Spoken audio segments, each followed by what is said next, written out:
Y'all, I just realized that I did not change the video sequence from season 2 to season 3.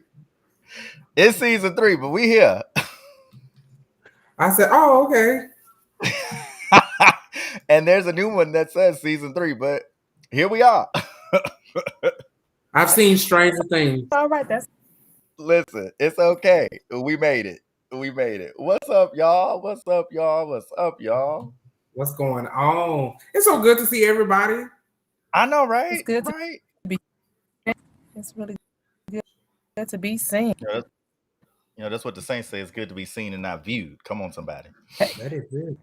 Listen, we wave that we had, the little humidity, we made it on through. I think I was a thinner. It was hot. It was like I said, call me after 7 when my minutes is free, and when this air lit up, it still didn't let up. It was still hot. Oh, your minute's not free, DK? Wait a minute. Oh no! Wait. Your minute's ain't free, bro. Wait a minute. It was a term of endearment, but they are good and free with Verizon. Y'all remember that life we used to count at 8:30. Mm-hmm. And did many a days talking about some I'ma wait. Okay, it's time. 9 o'clock. 9 o'clock. Well, our viewers, we missed y'all. It's been a minute. We ain't been on since Black History Month, and it is almost the end of the year. Wow. Yeah, that was our last show. That was our last show of season 2. So I'm like, oof. But it feels good to be back. You know, few things and updates and changes, and I know y'all looking for y'all favorites, Egypt and Simmons, and they'll be on shortly. But you got me, Frederick Alfonso, you got DK, and you got Danny. So we're gonna check in with each other real quick and keep the show going. We got a great season premiere for y'all. Y'all, like, I am super excited about tonight. Like, super, super, super excited. So our guests are backstage and they are waiting, and I know they ready to dive into these hot topics we got for y'all today. I'm ready to dive into the hot topics because we got a whole lot to talk about. But we're gonna check in real quick with everybody. So Danny, why don't you kick us off? You know, what's been up? What's going on? You know, start back. I to organize myself. I was blessed to receive a really as I am executive level leadership body, and learning a lot of different beginning of the school year is, and then just looking at it, but executive level, I'm trying to kind of get my wits together. Full-time student, graduate status, so balancing, acting hopeful, and I'm excited, y'all. It's so much good stuff. I'm just amazed. You see somebody, DK, look over there. We had a new life, and you just a gleam. Yeah, for us, and if this season, so get you with some good old advancements. is out here. And if you need some help to do your circle. So yes, I am doing on my people. You want DK? All right. You know what? I am really feeling good. First of all, it was so good to see you Sunday. We got to praise and worship together. So much has gone on since February. The world is doing its thing. The world is worlding. And I'm just living in it. But other than that, I am also in school, getting ready to graduate this coming up June. I am excited about that. I have other stuff that I'm working on, a couple of big announcements coming soon. I'm so excited. And I'm blessed. Like I am actually, I'm in a place of gratefulness. And I'm loving to see people that I'm connected with, y'all, that are thriving, and you're going after your dreams. And so all of that stuff, it plays into everything good that is Dekevious. So it's good to see and hear everybody. That's what's up. Listen, words can't express how excited I am about everybody's future and how, for years we've always been saying better is coming. That's a phrase that we have down at Greater Harvest all the time. Better is coming, better is coming. Y'all, better is here. It is here right now. It's happening. It's a thing. It's going on. So I love it. Just to see the growth, and I've known Danny like 15 years now. So just to see the growth and everything amongst everyone, I think that it's just epic. And DK, even the short time that I have known you, just to like this has been like 3, 4, 5 years, I think. And just to see the growth and everything, it's just amazing to see what's happening with everybody. I love it. So kudos to everybody. In the words of Danny, we are out here being somebody. So yes, I am like, we here. I love it. So quick update with me. I am actually out on the West Coast. I'm in Phoenix, Arizona. So it is actually still daytime here. It's only 5:43 my time, but we thank God for streaming services. Okay. And that's what Danny and I originally wanted this podcast to be. We wanted it to be something super dope.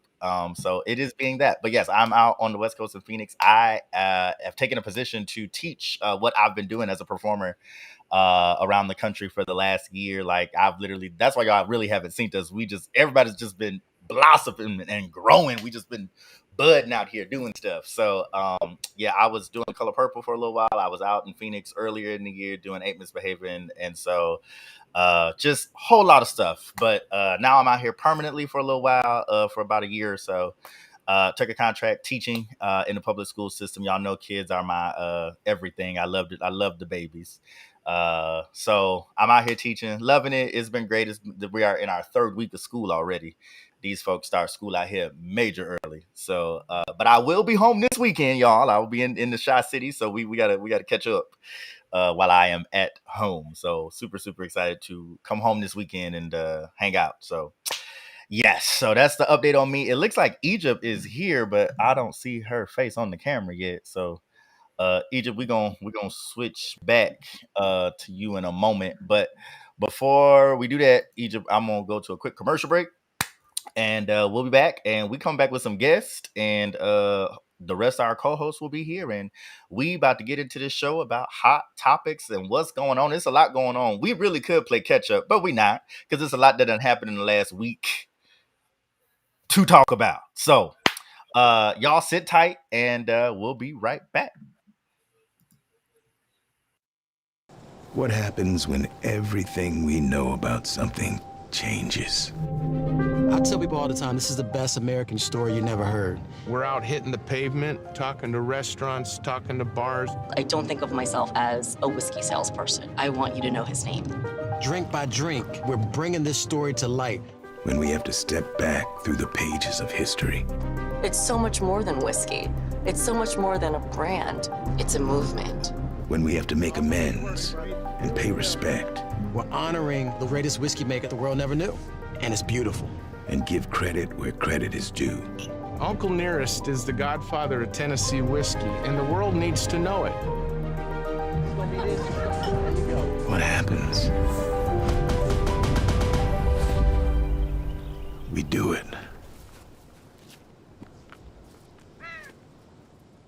Uncle Nearest, it's more than whiskey.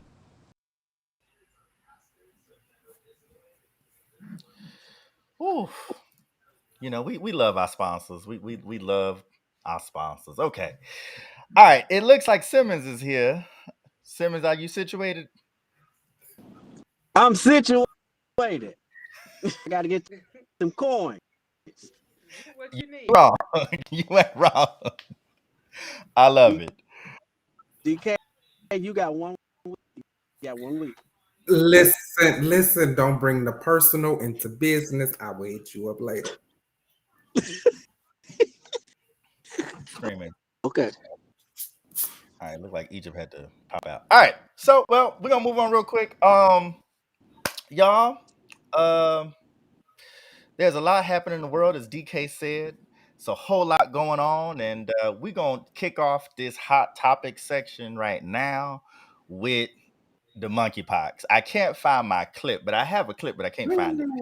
But y'all, let me tell you something. There is a meme out there. Y'all know that Spider-Man meme where it's like the three of them sitting there and they trapped in the multiverse.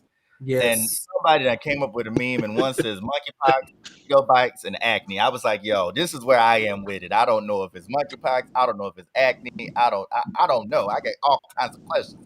It's wearing me out. Well, if you see a bump on monkey type B, it is not monkey type B. So if you see me, Screaming. I'm dead. Egypt, welcome. Glad you could join us. Can you hear me, loves? Yes. Got some sauce. Am I lit? Yes, you are lit well. Hi, friends. I miss y'all. Miss you too. I do have to say, Deshaun, child, be safe. That is all I had. Screaming. Same. Be safe till you get to your destination. Please. All right, y'all. So You moving break- into the first segment. Right. Because you're moving. You ain't got no hot spot. You got the Ooh, T-Mobile. y'all That's breaking right. up. Yeah, you You're got kind of T-Mobile. low, Danny, but I can hear you. Okay. Right. It's that T-Mobile. Okay. My goodness. All right, Simmons, pop back in when you make it safe.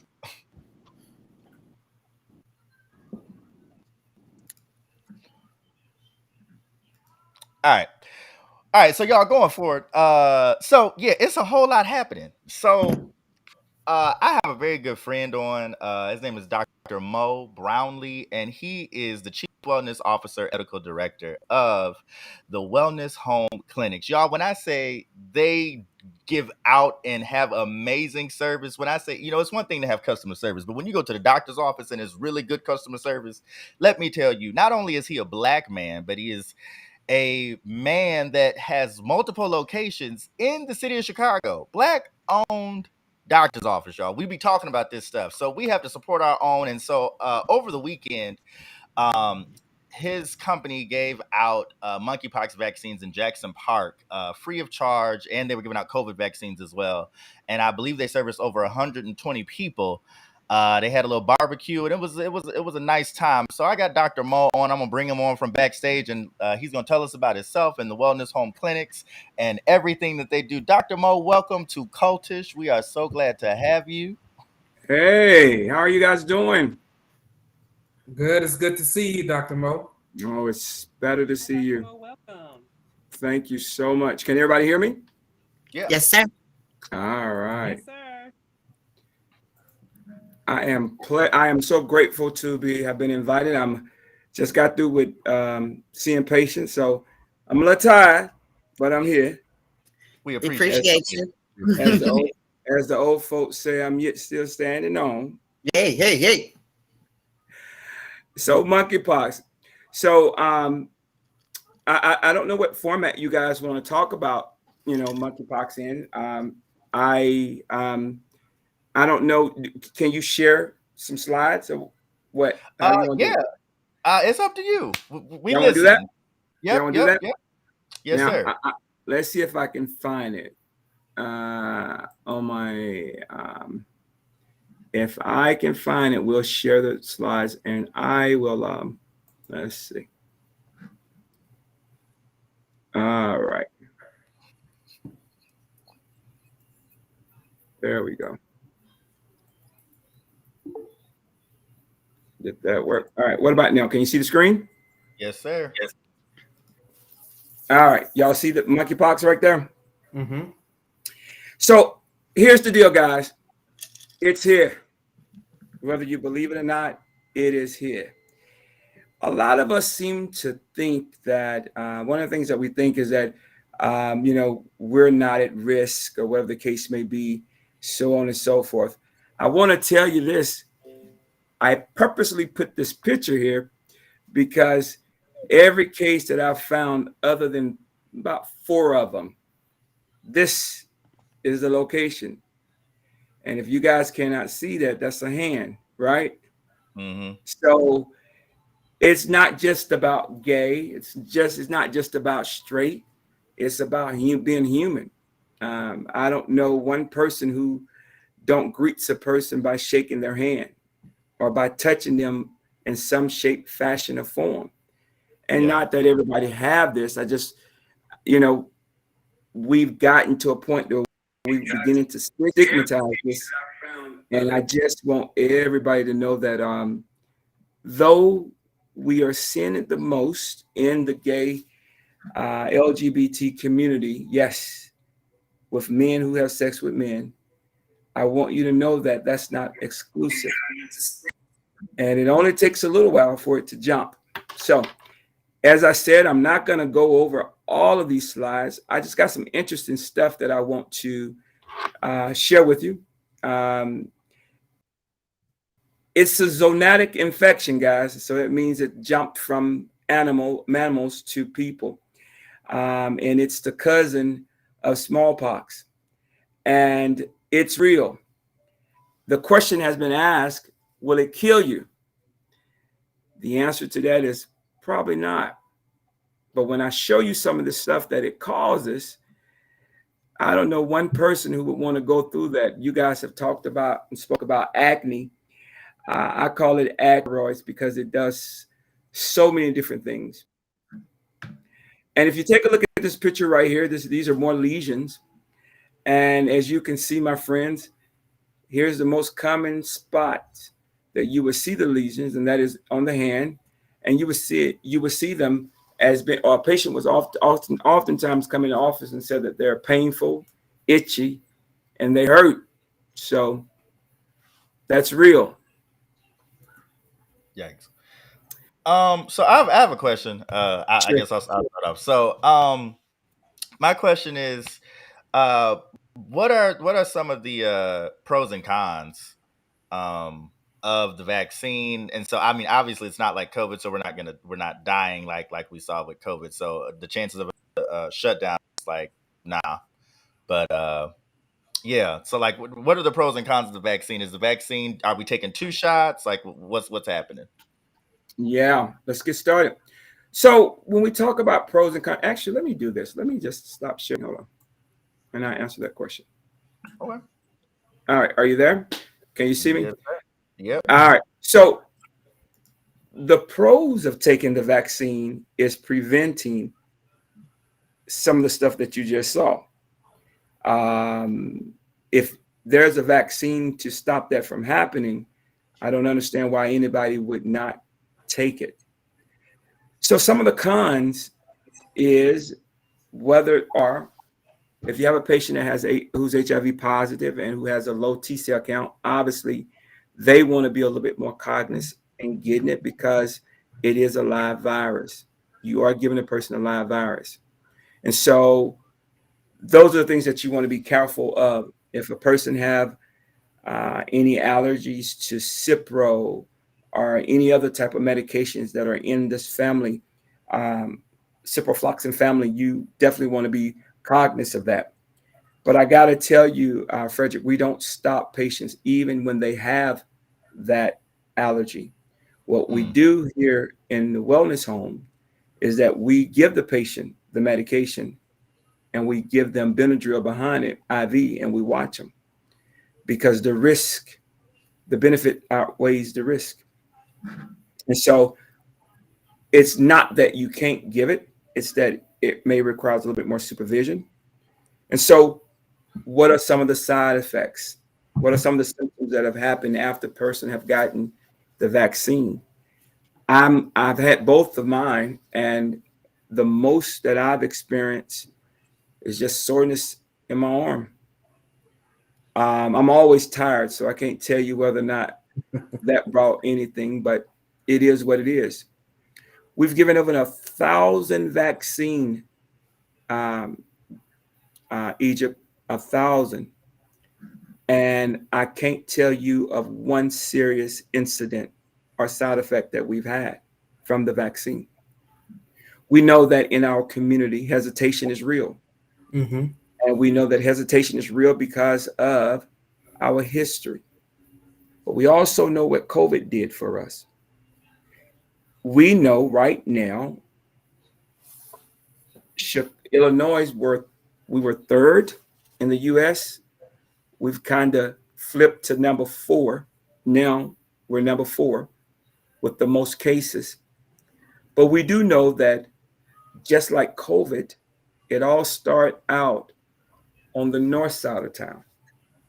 But somehow, some way, it makes its way to the south side. And oftentimes, when it makes its way to the south side, the outcome is far worse. And that's exactly what's happening, because we are going to be less likely to enter into care early on. And when we do enter into care, it's going to be far worse. And so that's why we're out here in the streets. We're beating the streets, trying to get people vaccinated. But again, we got a lot of people who are hesitant to get it.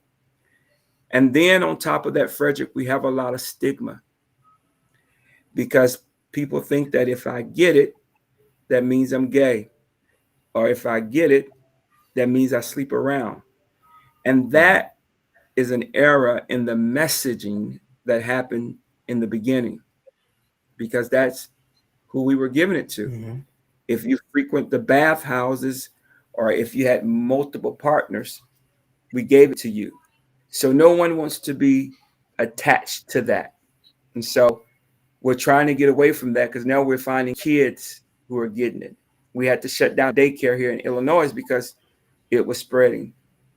We know that college is getting ready to begin again for a lot of, school is going to be in for a lot of people.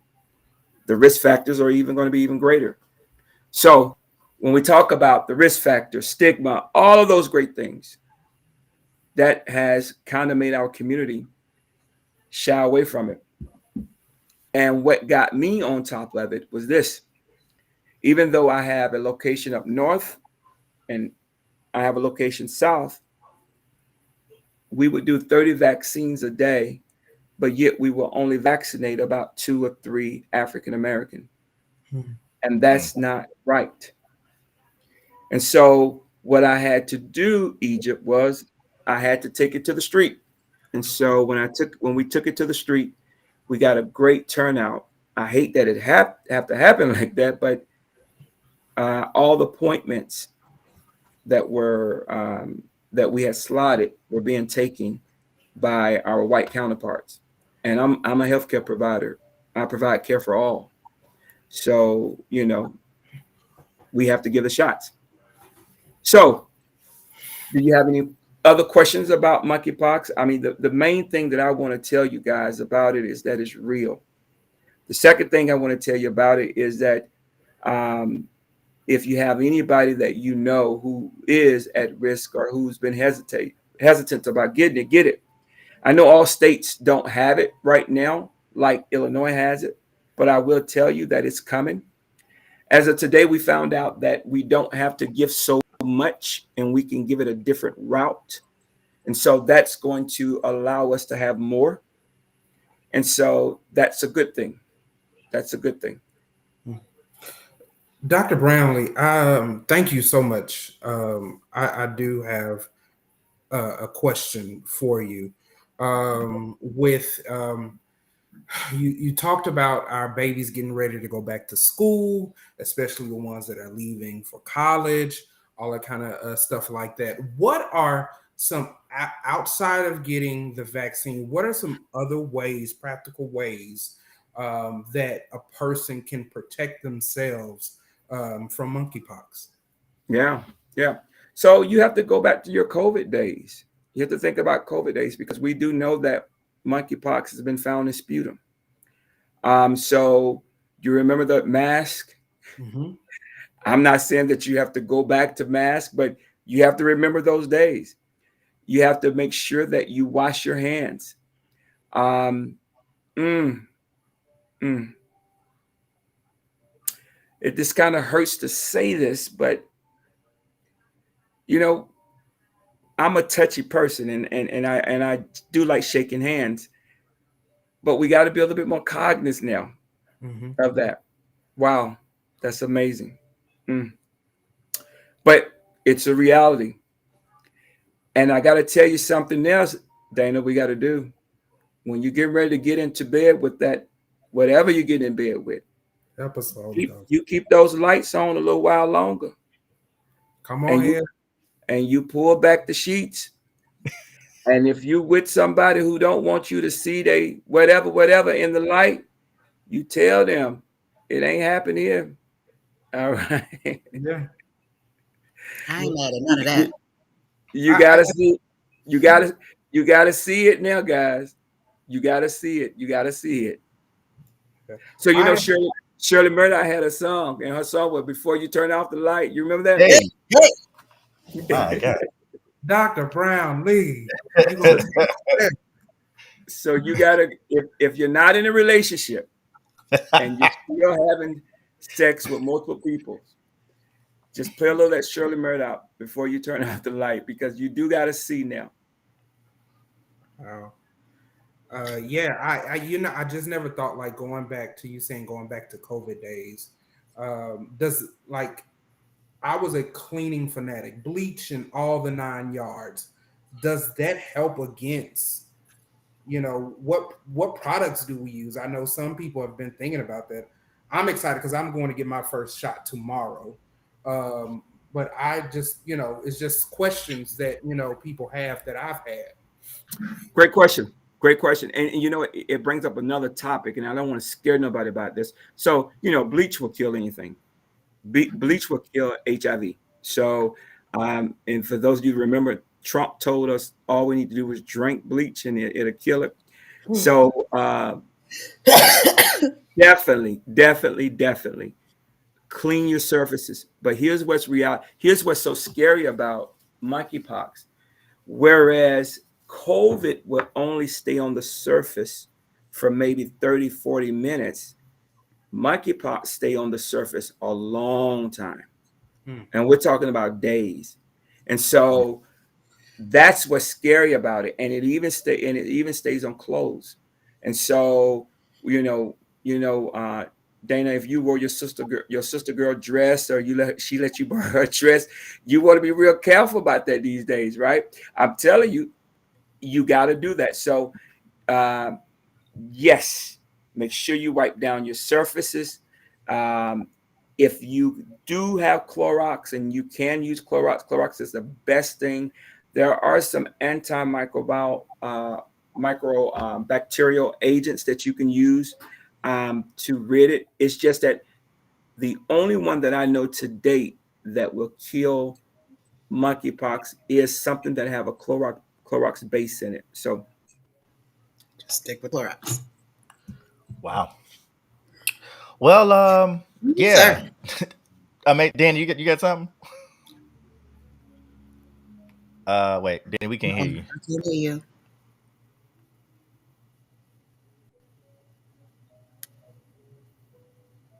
I think Danny on mute. Okay. You have a question here, Dr. Mose. One of the what about viewers is, Microban 24? Is that the question? What about Microban 24? Yes. I don't know. I don't know about Microban 24. The literature hasn't, in my heart and heart, I want to tell you, yes, it will take care of it. but I don't know. I mean, there's just not been enough research. I do know it takes care of COVID. I can tell you that. But remember, COVID and monkeypox strains are very different. But I just want to tell you, Janae, in my heart and heart, I want to say yes, it does. But there's no scientific evidence that I'm telling you behind that. Okay. Well, we thank you for being No, truthful. Danny, you get your mic fair fixed. enough. Can y'all hear me a little bit better now? Yeah. Yes. We can hear you Yes. awesomely now. You sound great. So I work with a population of 0 to 5, and I remember that when hand, foot, and mouth went around really, really bad, just because of the close proximity that you have to be with children under 5 years old, and they all in your business, all in your face. What are some things that I can kind of reassure families when they are sending their younger children to a center-based or a family child care home? That sometimes we have to sanitize, but we can't just readily kind of use some of the more harsh type of cleaning things. And then with just having, you know, so close, what can we do?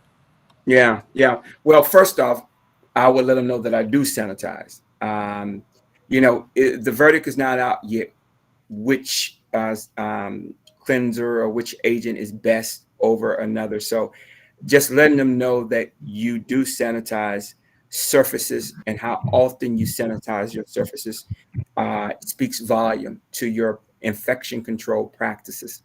You know, what I think about when I think about your environment, I definitely think about infection control practices. One of the things that happens when you develop monkeypox is that you do have what we call a flu-like symptoms.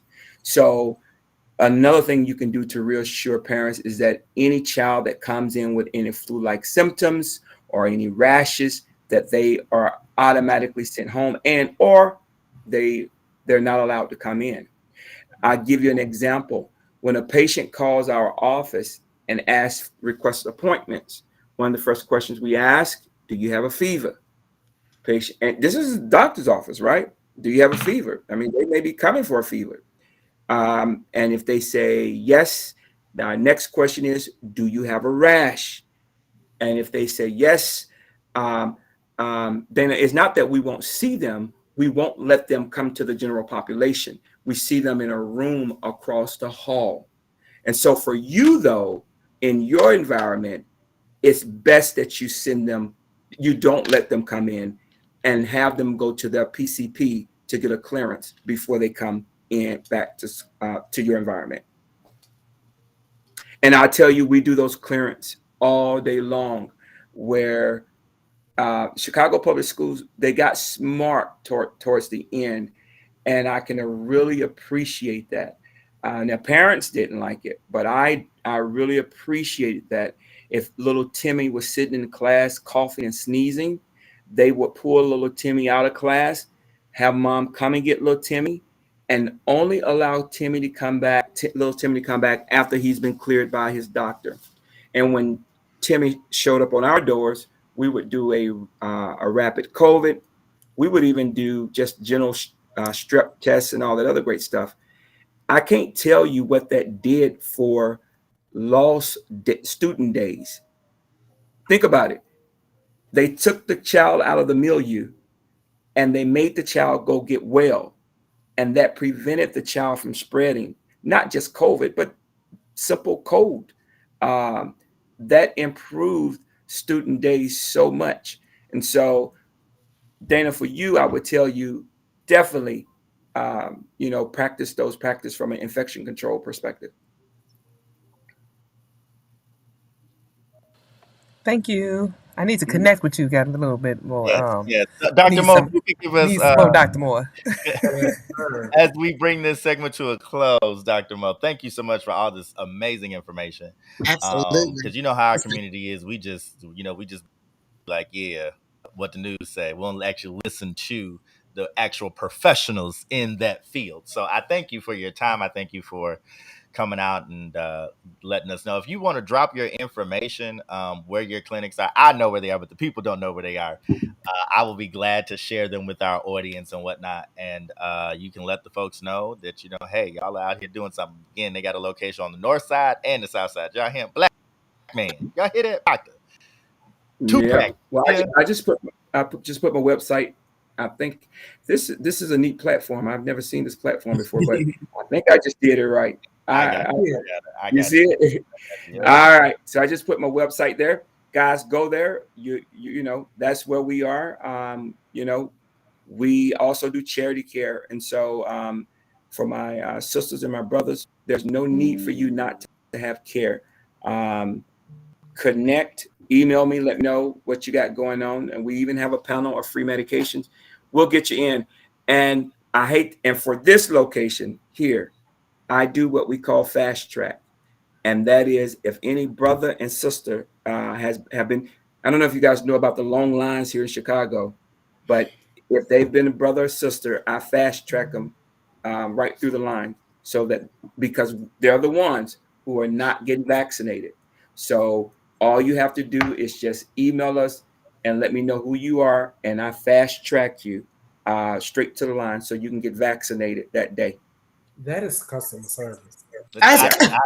Man, you go ahead. Thank Go you. ahead, go ahead. Thank you. I think I want to change my location of where I'm right? Careful. Make a new appointment. I told y'all he's one of a kind. Amazing. I love the wellness home, y'all. All right, Dr. Well, thank you so much. See you on the next one. We appreciate you so much, man. All right. Bye-bye, guys. Bye, honey. Thank you so much.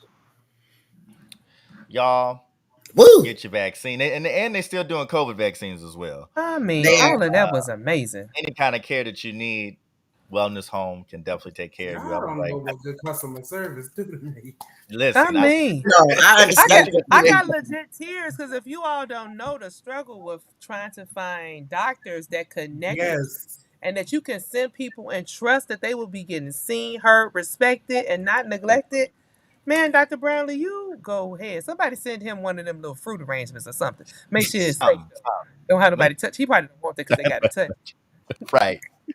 Right. Y'all, I can't. Send him a Starbucks card. Send him a That's We'll it. give him a That's Starbucks card. That's it. Screaming. All right, y'all. We are moving on. So, y'all, it's just it's so much happening in the world. It is so much happening everywhere. Y'all,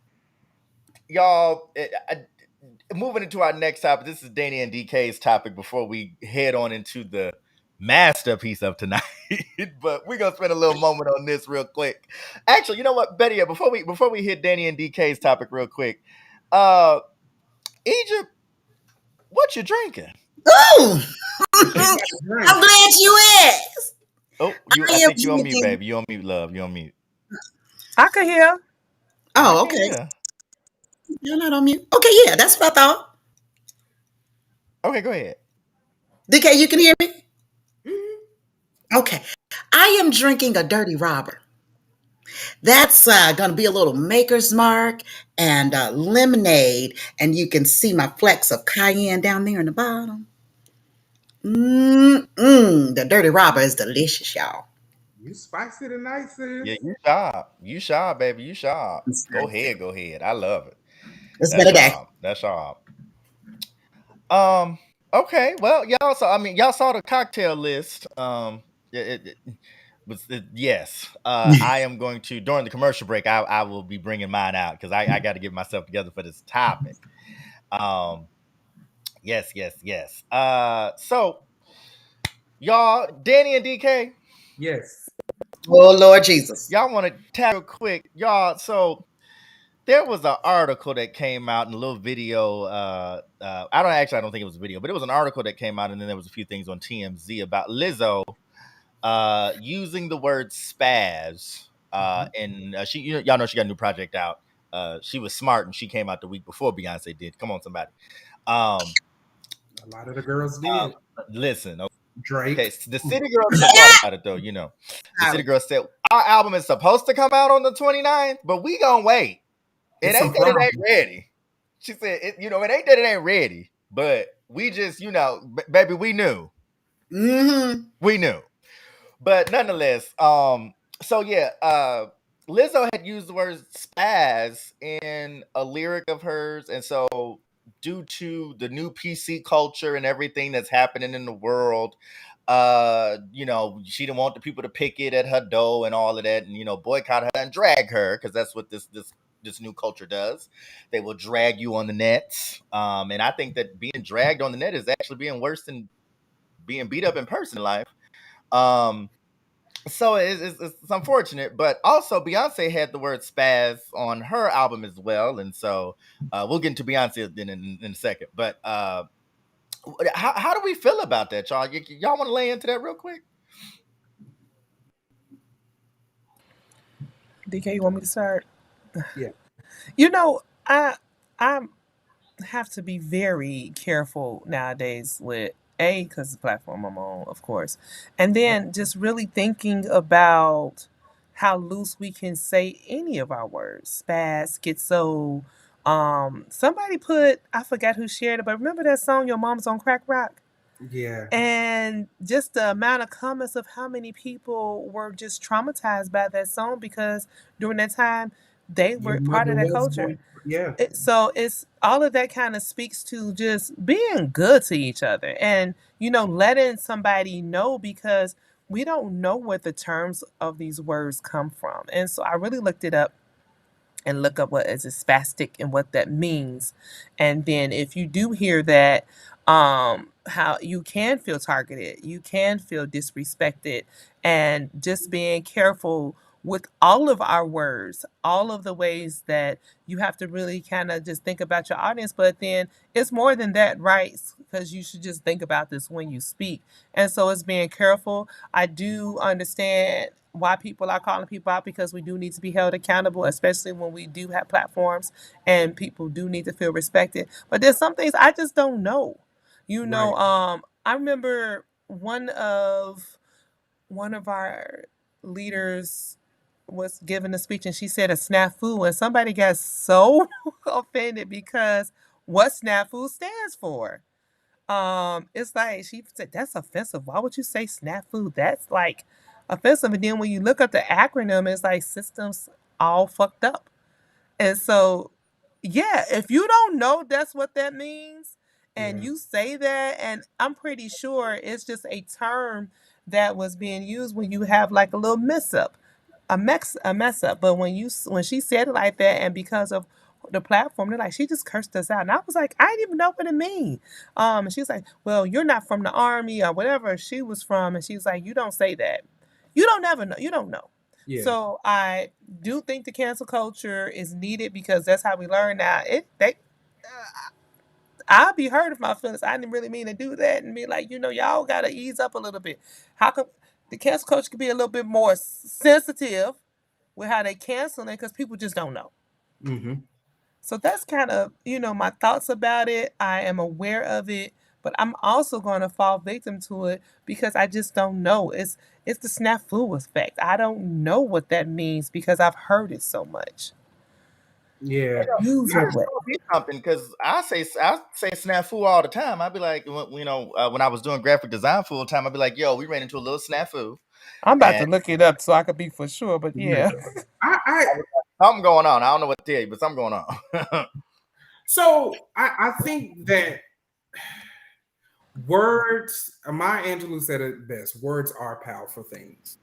And one thing can mean something to one community, and that same word can mean a different thing to another community. I'm be honest, I don't think I ever really used the word spaz. yeah, I it just didn't. Oh, for us, it was like you're acting crazy, you're acting retarded, like that kind of thing, like that. In those words, now as you come along life and you learn better, like those words are offensive. But when it happened to, I actually didn't really pay attention to Lizzo and that whole effect of spaz. But of course, with Beyonce, I was just like, spaz is a bad word. It made me kind of like, what is this? What is why is this word so offensive? And so when doing research, I was enlightened to the fact that, to the ableist community, it's very offensive towards them. And so now here's another thing. There are a million other songs with that word in it.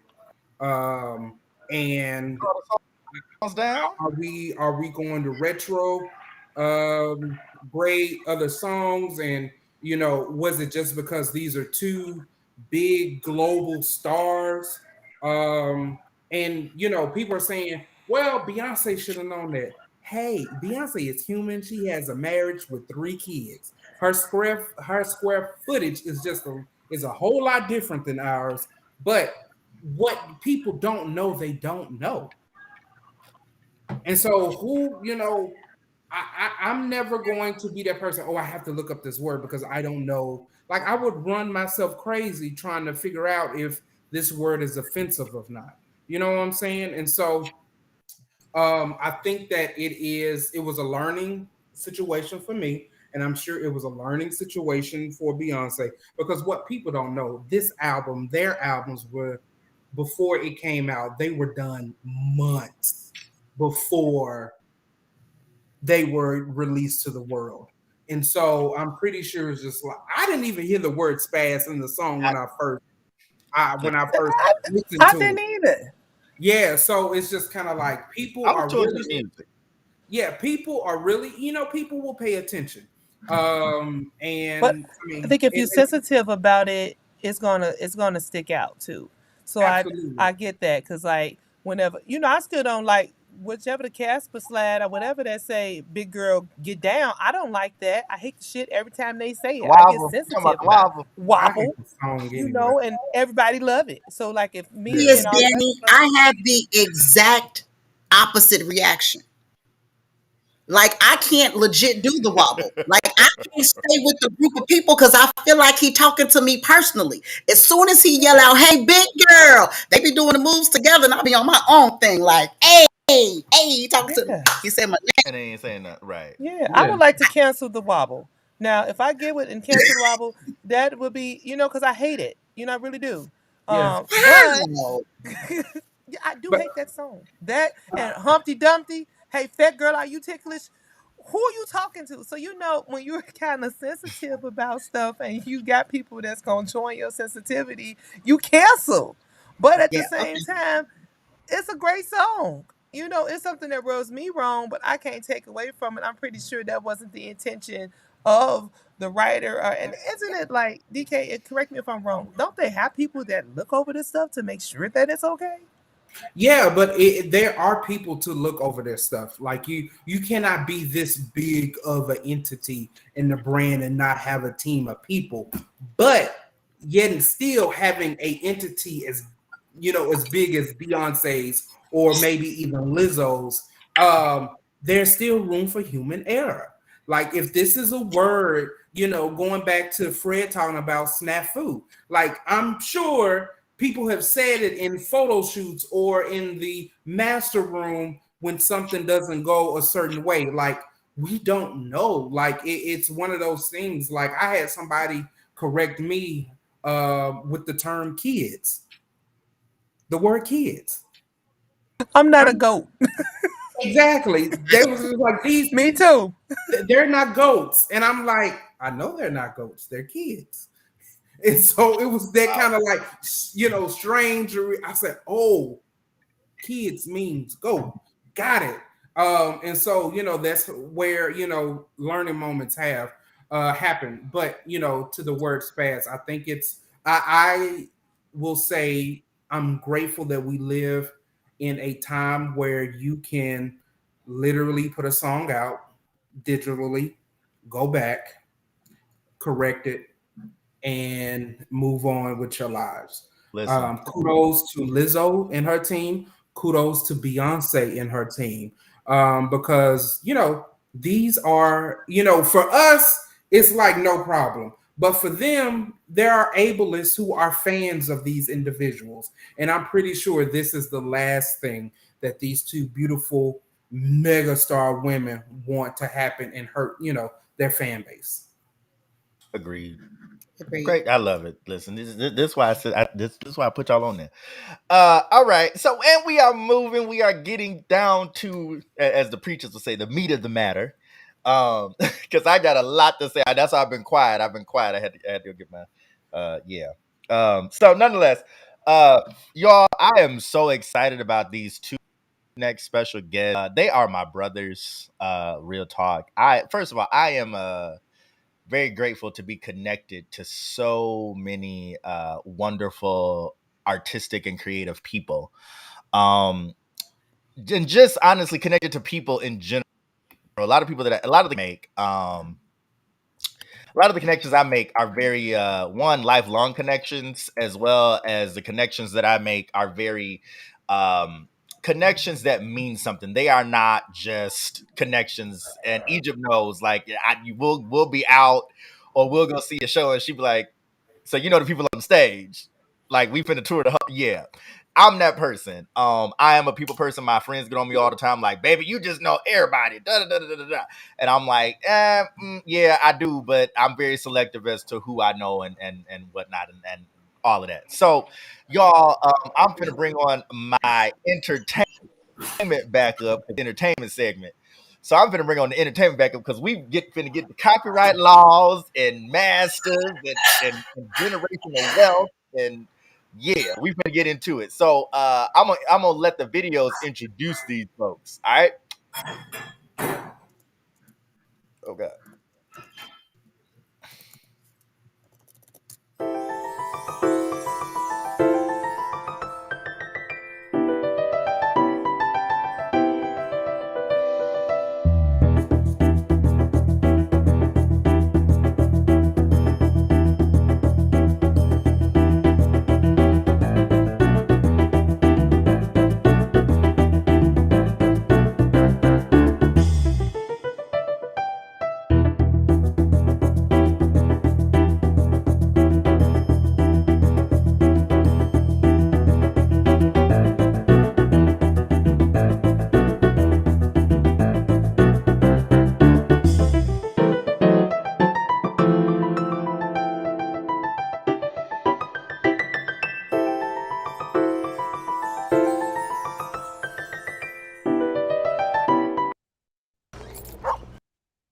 Ooh, my bad.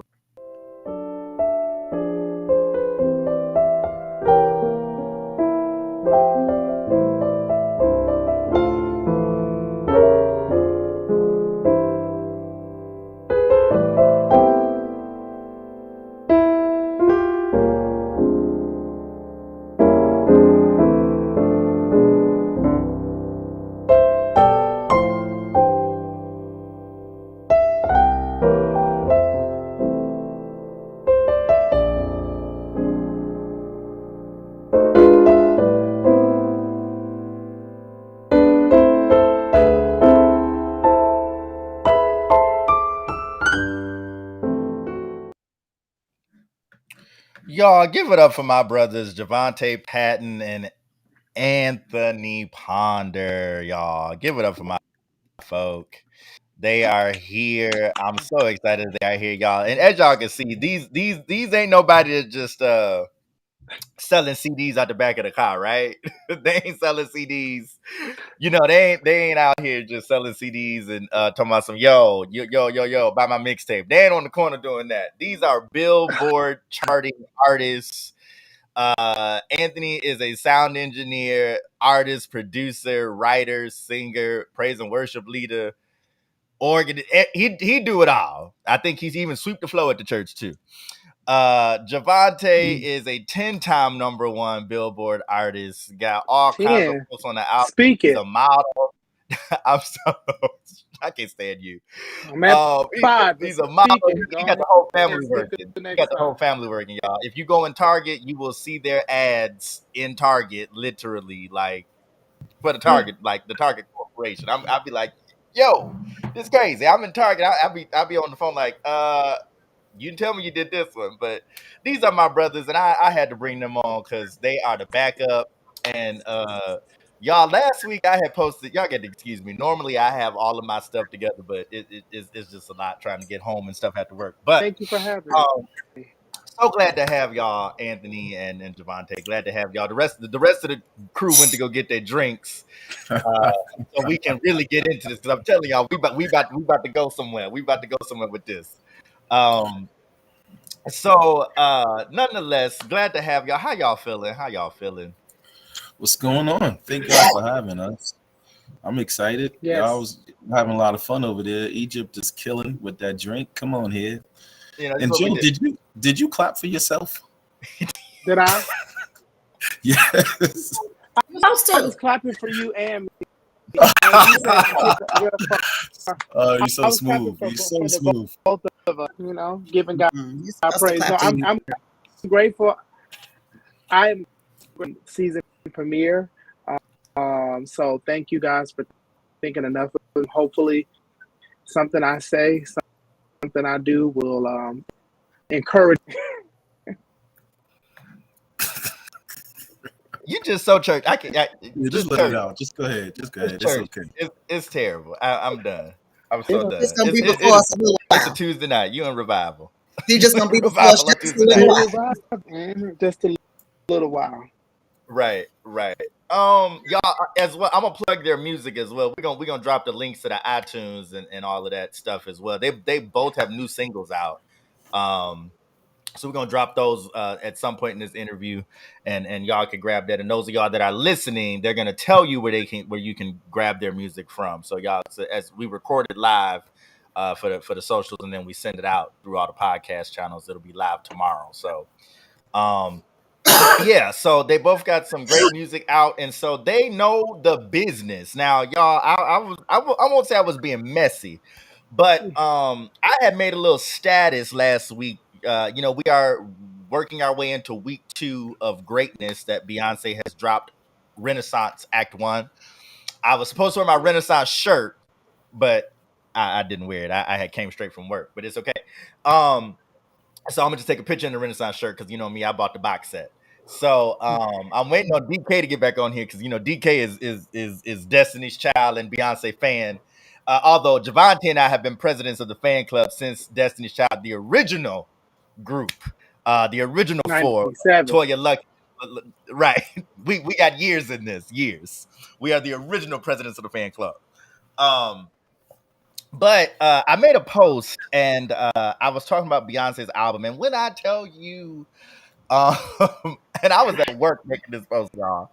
I had about 3-4 classes, and I go back to my phone on my lunch. There are literally 89 comments. Anthony was going back and forth with somebody, and a couple other folks was going back and forth. I said, Jesus. This is what we come for. Now I didn't expect all of that, but it was like, well, this is what happened. So from there I hit the group, I hit the co-host. I said, y'all, it's time. We've been saying we got to go back live. We've been saying we got to do it. But we all of us have just been busy. Y'all heard all the great things that's happened with each and all of the co-hosts. So we've just all been busy. But I was like, y'all, we got to do it. Not just for the sake of Beyonce, but for the sake of information. As you can see, this podcast, this show, when Danny and I created it, we were looking to do something that gave the idea of information that we, hey, as our slogan says, we are committed to the Black culture. We are doing any and everything Black. That's what we do. Y'all know me. I love information. I love being a well of knowledge. And so I just really through all of it, through that post, a lot of people are very unknowledgeable. And I know Egypt, you feel a certain way, so I can't wait for you to get into this when we get into it, because Egypt was like, I'm on the fence with certain stuff. So we finna get into it, y'all. So here we are at the music entertainment segment where we are talking about Beyonce versus Khalees. And with our special guests, Javante Patton and Anthony Ponder, who are folks that was on Billboard, have charted on Billboard multiple times, and have worked on amazing albums. They're epic people. So y'all, these are certified sources. These are people who work in this. It's me on the post that I had posted. I was inboxing the people like, you arguing with somebody that actually worked in the industry. I just want you to know. So you I let really people sound go stupid on. I when let they them trying have to fun. tell you that you don't you're wrong. Like, No, I let listen, people have because fun. this is their day job. They not at Olive Garden waiting tables. I ain't pointing nobody out, but I'm just saying this. They ain't selling those CDs out to Trump. These are people who do this for real, for real. So, y'all, let's just jump right into it. We got half of the world. Y'all know, as a matter of fact, I actually have this video. I'm gonna show it in a second. Y'all know Beyonce dropped Renaissance Part 1. Congratulations to her on reaching number one, another number one album, also the number one song. Um, I just she's doing it, as well as the remixes that have like dropped. I've spent a lot of money on Beyonce the last week. Like, y'all, I got a bank account that's specifically just Beyonce, like legit. I do, because in case she puts some concert tickets on sale, I just want to be able to go and be there. Amen. So she dropped this album, and so she did, for those of you that are not in the know or you're not up to date, she dropped this album, and she, of course, the thing is samples. Everybody's sampling everybody. I mean, you look at Kanye West. They did a whole album of samples, and I think at one point I actually think their YouTube guys, correct me if I'm wrong, but I think their YouTube was samples at one point or something, or like that's the name of the company and the copyrights. Jason White and Co. I think it's like samples or something like that. Which actually a few of them actually sung backgrounds on "Break My Soul." Actually, a few folks from Kanye's Sunday Service Choir, they were part of the background vocals in "Break My Soul." But nonetheless, so she interlooped Khalees's Milkshake, which, if you were in the 90s like all of us were, and the early 2000s, that was a number. Um so my milkshake brings out it was even in one of my favorite movies, which is Identity Theft, when Melissa McCarthy, my milkshake brings out a voice in the yard, and that's like one of my favorite things. But so nonetheless, so she looped it in there, and it was a thing. Now, I'm gonna be honest with you. I did not hear it the three Didn't hear. times I listened to the album. I didn't hear it Didn't hear. either, and Didn't I hear. love Kelly. I know all her music, frontwards and backwards. I didn't hear it at Didn't all. hear. I hear no. Did not hear it. Because I came against Okay. I'm with Kelly's, and I didn't even hear it. I apologize, Fred. I apologize. You had cried loud and spared not against me, and I have felt some kind of way about it, but that's I okay. follow her, and she in there gardening with weed and stuff. I follow all of that. I want to order some of her spices. I did not hear it because I'm gonna stand with Kelly's because I love her, but I didn't hear it at all. And I listened Didn't to hear the it. song times. Me too. It was not until, and I'm gonna show this video. It was not until this young man, and whoever you are, I was trying to follow him on TikTok, but I don't think it's his. But sir, whoever you are, God bless you, because you helped the world. You had a Not good just year, you, but sir. you helped the world. Yeah, You you helped did. the world. Like I won't listen. We were lost. I was like, I think Khalees ate some of her weed. I didn't know. I didn't know. I was with on that. I said she got heat stroke in that garden. Y'all check out her garden page. It's really nice, y'all. I'm gonna play It's Kelly. really nice, Danny. I follow her She's too. really cooking. She graduated from play the video. culinary school and everything. She's somebody, but she's She is. So this.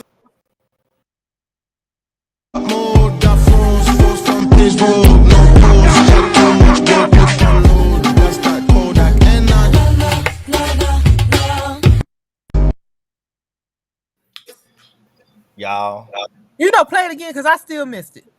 Listen, it was me. I gotta roll it back. That sounds like you brought the sunshine beat to me.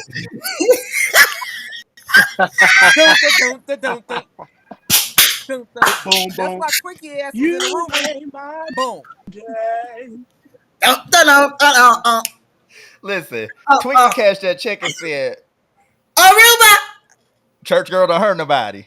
Church girl don't Twinkie hurt said, nobody. "Hi everybody, I'm in Aruba." Okay, she ain't wrong. But nonetheless, so Khalees made this big argument, y'all, over that little piece of whatever, and she made this huge argument. And Beyonce credited her. She did not call her, and so you got half the people on social media talking about, oh, well, what happened to the days when the artists would call each other, and what happened to Never baby? called. Do y'all remember Barry Gordy? Barry Gordy, y'all is fucked over everybody. Okay, it wasn't no calling nothing. Did he? It was going from one record company to the other. Wasn't no calling nothing. Michael Jackson was a known thief. Baby, didn't what's his name? Lil Richie told us how they stole all his stuff. Ain't that what he said? Whenever Can y'all are feeling low, look up Lil Richard. Can I insert here? Yes, sir. Please. Okay. So I think first off, once again, thank y'all for having me. We must keep in mind before we even go to the code that people at that level, you are in the music business. You are this my girlfriend, this my friend. We're black girls. We're not in that. We are in the music business, and Beyonce a public identity of staying private into the record time. We've seen Beyonce roll out a record like this in a very, very long time. Since 4. So the thing about it is, for music, there is the mastering. It's the master version that everything is recorded, every idea is there. Whoever, every situation that is within that master. Then you have the publisher, and then you have the performer. Video, or you start to have some on like BET or something. Then it's like, who's performing right now? So we have to pay them. We have to get paid from music.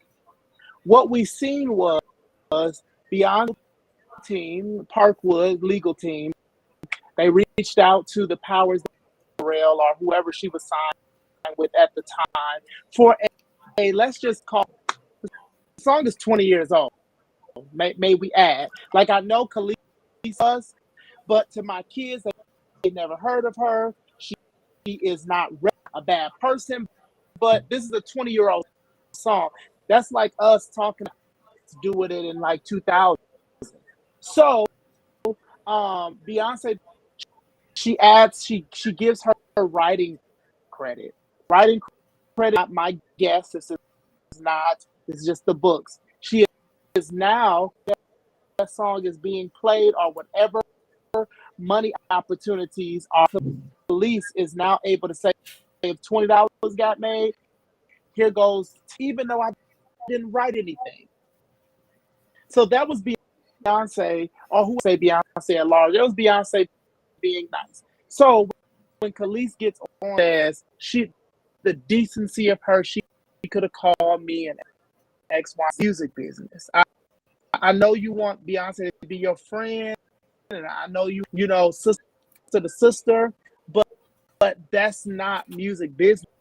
Like Beyonce was trying to honor her.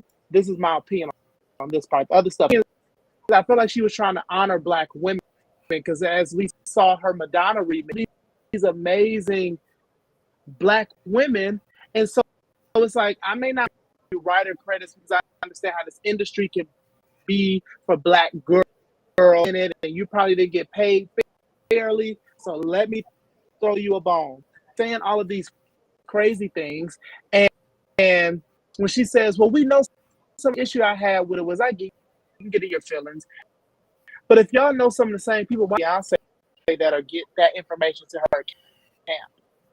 Why did you have to exploit her or make it seem like she?" Then you have a lot of commentators who are not privy to the music, are signed with someone who is business-wise incorrect. Call you, and if you wanted it to be differently, then for your masters, or B, you should have changed the contractual when this happens. Last thing I'll say, only in the Black community so self-destructive with each other. And say that, but licensing music that is 20 years old and integrating it into the new day things, that is a innovation. I guarantee you, Khalees didn't do that to the other four.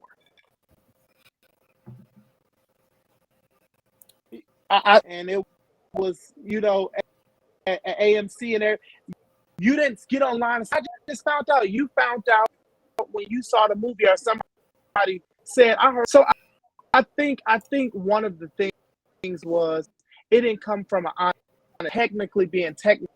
Beyonce was wrong. I mean, Beyonce handled her business acumen, and I think her taking her off also that this was a choice of mine, not something anyone or you. So with that being said, I'm going to just not say nothing and just should all learn the music business. And it's sad to say that after all of these years, allude. I'm not going to say that's the truth, but we can kind of allude she did still go back.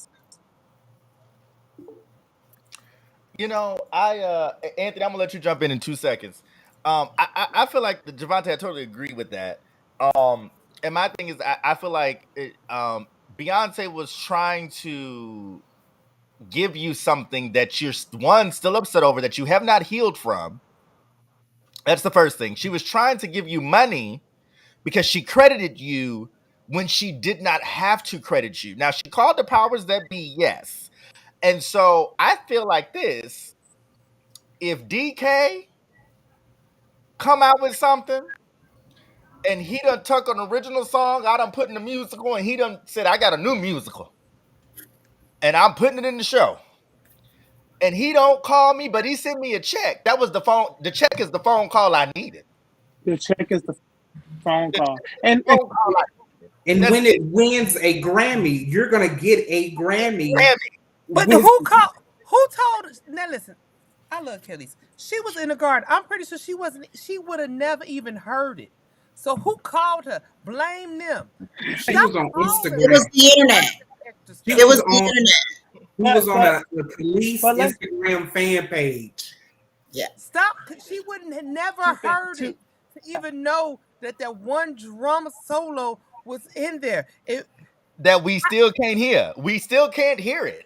She wasn't on, but the thing is that Khalees didn't get credit for the actual track. She got credit for the La La La La, which Khalees performed. So Beyonce sang La La La La La versus sampling Khalees singing it. So that's what makes it the interpolation. Am I saying that right? Yes, so sir. She didn't use a sample of Khalees. So the reason why Khalees got credit was not for the music, because we know she didn't do the music. She didn't own the music, and as Joe said, she didn't necessarily own the song. But the gift was because she did the interpolation of her singing that line. That's where she gave Khalees credit. She gave Khalees credit for her singing. It was like a performance royalty. No, Beyonce does, but now I'll be honest with you. Beyonce had said the La La La is better, and it was 102. I didn't even hold you. Baby, what minute was that? I miss her La La. It's right at the end of the song. It's gone now. I can't play it because they're gonna block out. They're gonna block the thing. So I'll send it to you though. I will give you the time. I will give you. Here's my question. Before you get into that, Javante. Here's my question. Here's what I understand. What portion of the music industry that I believe that I understand, and correct me if I'm wrong, because there are people a little deeper in it than I am. But based on what Anthony just said, if Beyonce gave performer credit to Khalees will never see any money unless she goes and performs with Beyonce. Correct? No. Wrong. Wrong. Okay, talk to me. Teach me. Performance royalties work like this. Say, for instance, you're going to get paid for a performer song is played. So if you listen to it even on Apple Music, that's going to come with that. That's where you get ASCAP back, because you say, okay, I want this performer. The world know that when you play my stuff, I belong to you and send my check to. So it was definitely residual money that was up to this. People So to license make sure music. we clear on your answer, Egypt, she was going to get money every single time that song was streamed or purchased. Because now, I believe that was a very fine line that a lot of people could not get an understanding of. I understand writer's credit. I understand sampling someone and you got to go back and give them credit. But it was my understanding that when you are receiving a performance credit, you only get paid for the performance of said song. You are partially right. You are partially right. But however, as like Fred said, she did an interpolation, which means that Khalees ain't the one who's actually singing. It was gonna be Beyonce every night on the stage. She was gonna hit them la-las. I felt like Khalees wasn't gonna get no money, no way. So she was gonna get money every single time that song played. Khalees was gonna get money because Khalees was technically down as a writer. It doesn't matter how she gets the credit, whether it's a performer, whether it's mechanical. I mean, we could really go into detail, but we don't need to. But the point was, Khalees was listed as a writer. As a writer, she has part ownership of So she was listed as a writer and not as a performer. Yes. Yeah. She's not a performer. No, Khalees wasn't a performer on it because her voice wasn't used. Right. But so the credit listing is a listing. Redid something Khalees did, and she gave her credit for it. She gave her part ownership of the song. That meant when it streamed, that meant when she performed it, all that partly belonged to Khalees. A reel on Facebook, all of that money would have been okay. Which Beyonce didn't have to do. But let me say this: licensing music is another huge part of the music business. And we become so self-destructive when we know somebody who's a goal that I can record a song 20 years ago and it's today as if it's a new song. I mean, look at the Isley Brothers. And Beyonce decides to go back and redo an old song of the Isley, nostalgic for her, but it's also going to be something that's going to gain them new and put them in front of white radio. So she's trying to give whoever saw the light of day legally correct. The light of day can't be your manager. I can't be your label, but I can say, here's my stage. I can help you out. All this other stuff, we make our own die down. So if Khalees could have made this totally be different, if she would have got a lot back to the queen for giving me writer credits when she didn't have to. That would Khalees created that narrative. Only with what she said. Now Beyonce has a #1 album. She has a #1 album, and to be in when 2003, Beyonce was a solo artist, but still very, very much so in a group. See her transform from this Destiny Child group that every time we heard about to now we saw single ladies. That was the peak of like her being a pop artist and like, okay, you are now a part of white America. And when we look for Beyonce, we don't really see artists, but like going to 40 years old and still being relevant. Is a little bit easier because it's neck and neck with gospel. You just got to have the favor of the Lord and a couple of dollars. But the pop world is level.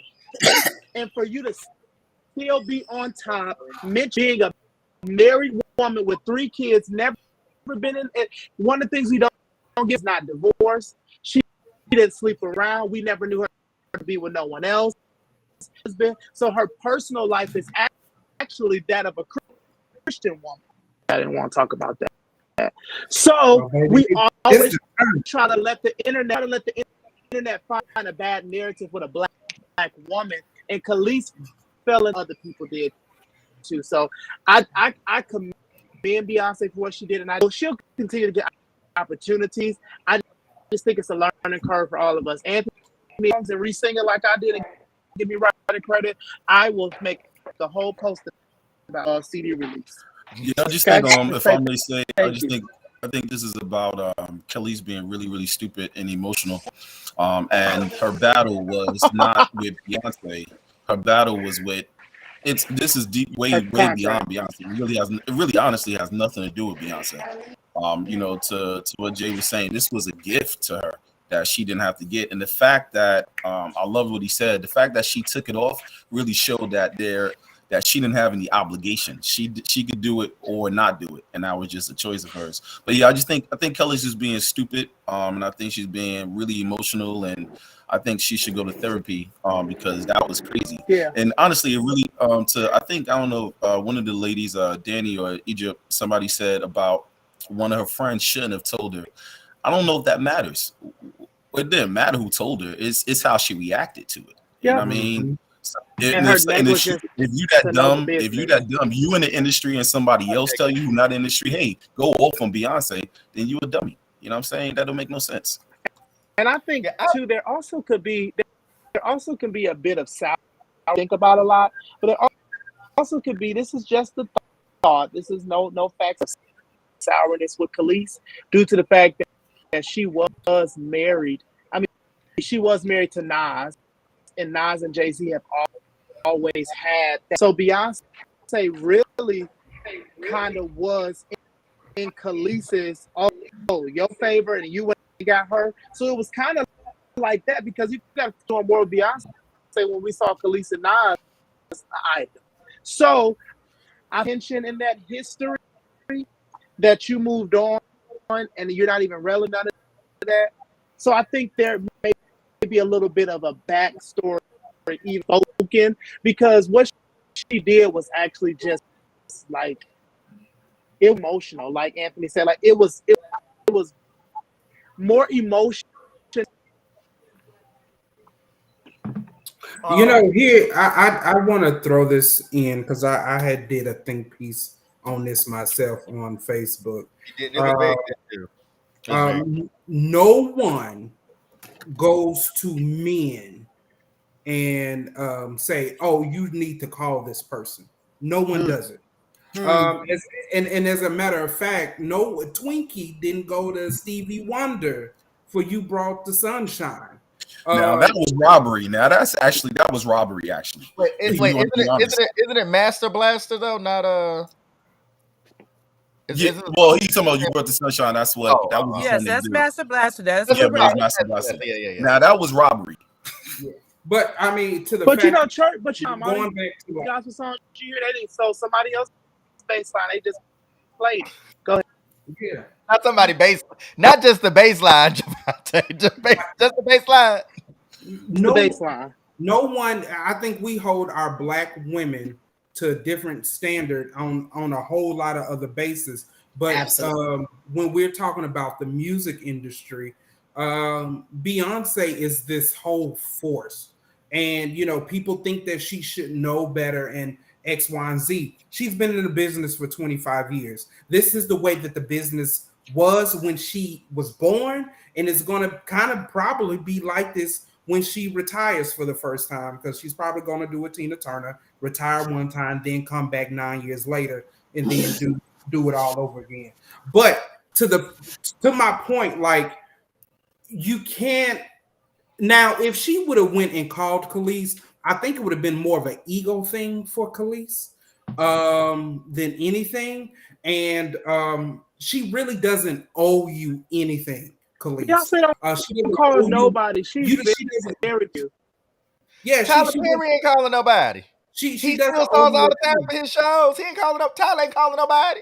But to the point, y'all, I think that we have to look at, like, when you get to these high like levels of like Janet, Michael, Beyonce, the rules are the same, but they apply different to the person. And it's really unfortunate because she's been doing, and here's the thing, that Khalees album has samples on it. And I was just wondering, did she call the people that those songs were from? Pharrell ain't called nobody here.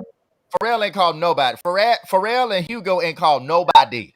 Because Pharrell invented it because he's a vampire. I'm pretty sure he invented music. You can find him in 100 BC. Not he fell down from heaven with the devil. Okay. He did. He was back there when, you know. I don't know, Danny. Have you seen him recently? He didn't aged. Mm-hmm. Well, you know, That's makeup. I go, nah. Well, you know, ever since he had said, it was a statement that came out about something about black people, and like all of a sudden, like 2 days later, he posted a picture. He looked like he was 92. I was like, Jesus, that's what happened when you got black folk. That's what happened. That's what happened. The ancestors stripped it away. They said the power of the Black Panther is stripped away. That's what happened. Yeah. So I think that this is a good learning curve. I think outside of decency, I think the music industry can learn some lessons of just being decent toward artists in general, especially black artists to black artists. And if you want to call somebody, then do it. But don't expect when you don't own it. Now, somebody said, I bet Beyonce called Madonna. Well, Madonna wrote and owns that song that Beyonce sampled, so there's a difference. My whole thing is you can't call somebody a thief and they have the paperwork of sampling. Beyonce is not a thief; she has the paperwork. But once again, realize not Javante, hang on, having wait. business acumen. So my question is this: so when we talk about, so DK, you made a very good point where you said that men never like you don't hear them in the news about things like this, but maybe we should say black men, because remember when Robin Thicke and T.I. did that one song? I forgot Everybody Get Up. Blurred Lines. Blurred Lines. Thank you. Mm-hmm. And they took that and Marvin Gaye family. And Marvin Gaye's estate went after Robin Thicke like crazy. They was like, nah, bro. And I was like, so y'all mean to tell me he didn't call nobody to get the rights? But now that was a blatant steal, because I mean he stole the whole thing. I feel like it was not maybe an interesting. Did Luther call Sam Cooke for having a party, and it's all right? Half the Luther catalog is stolen. So is Mary. I don't think Mary J. Blige called Barry White. Luther's top 12 hits are all covers. Here's the thing: no one has called no one. No one has called anyone. You go to no one has called nobody. A day. Nobody's calling nobody. It's not business acumen covering the song. If I can go and cover one of Anthony's songs that he wrote. Now that it is for sale and it's released, all I got to do is just go get a license. However much I think it's going to sell. Let's talk about that. Hold on. I think it's going to sell. I think it's going to sell. But so to that fact, so what is the difference? This is a very good question. What is the difference? Because gospel artists do it all the time. Not just on an album, but gospel artists do it every Sunday. Ain't nobody calling, getting no rights to perform these songs at all. Well, it was that one time, I ain't gonna put that out there. He did kind of stop somebody's project, and it was just two little projects, and he stopped this project because he said so you can't say that about the Chicago gospel artists, because they do call people out. Sometimes. Yeah. But baby, Ricky ain't called SWV, Ricky ain't called Mary J. Blige, Ricky ain't called nobody. Ricky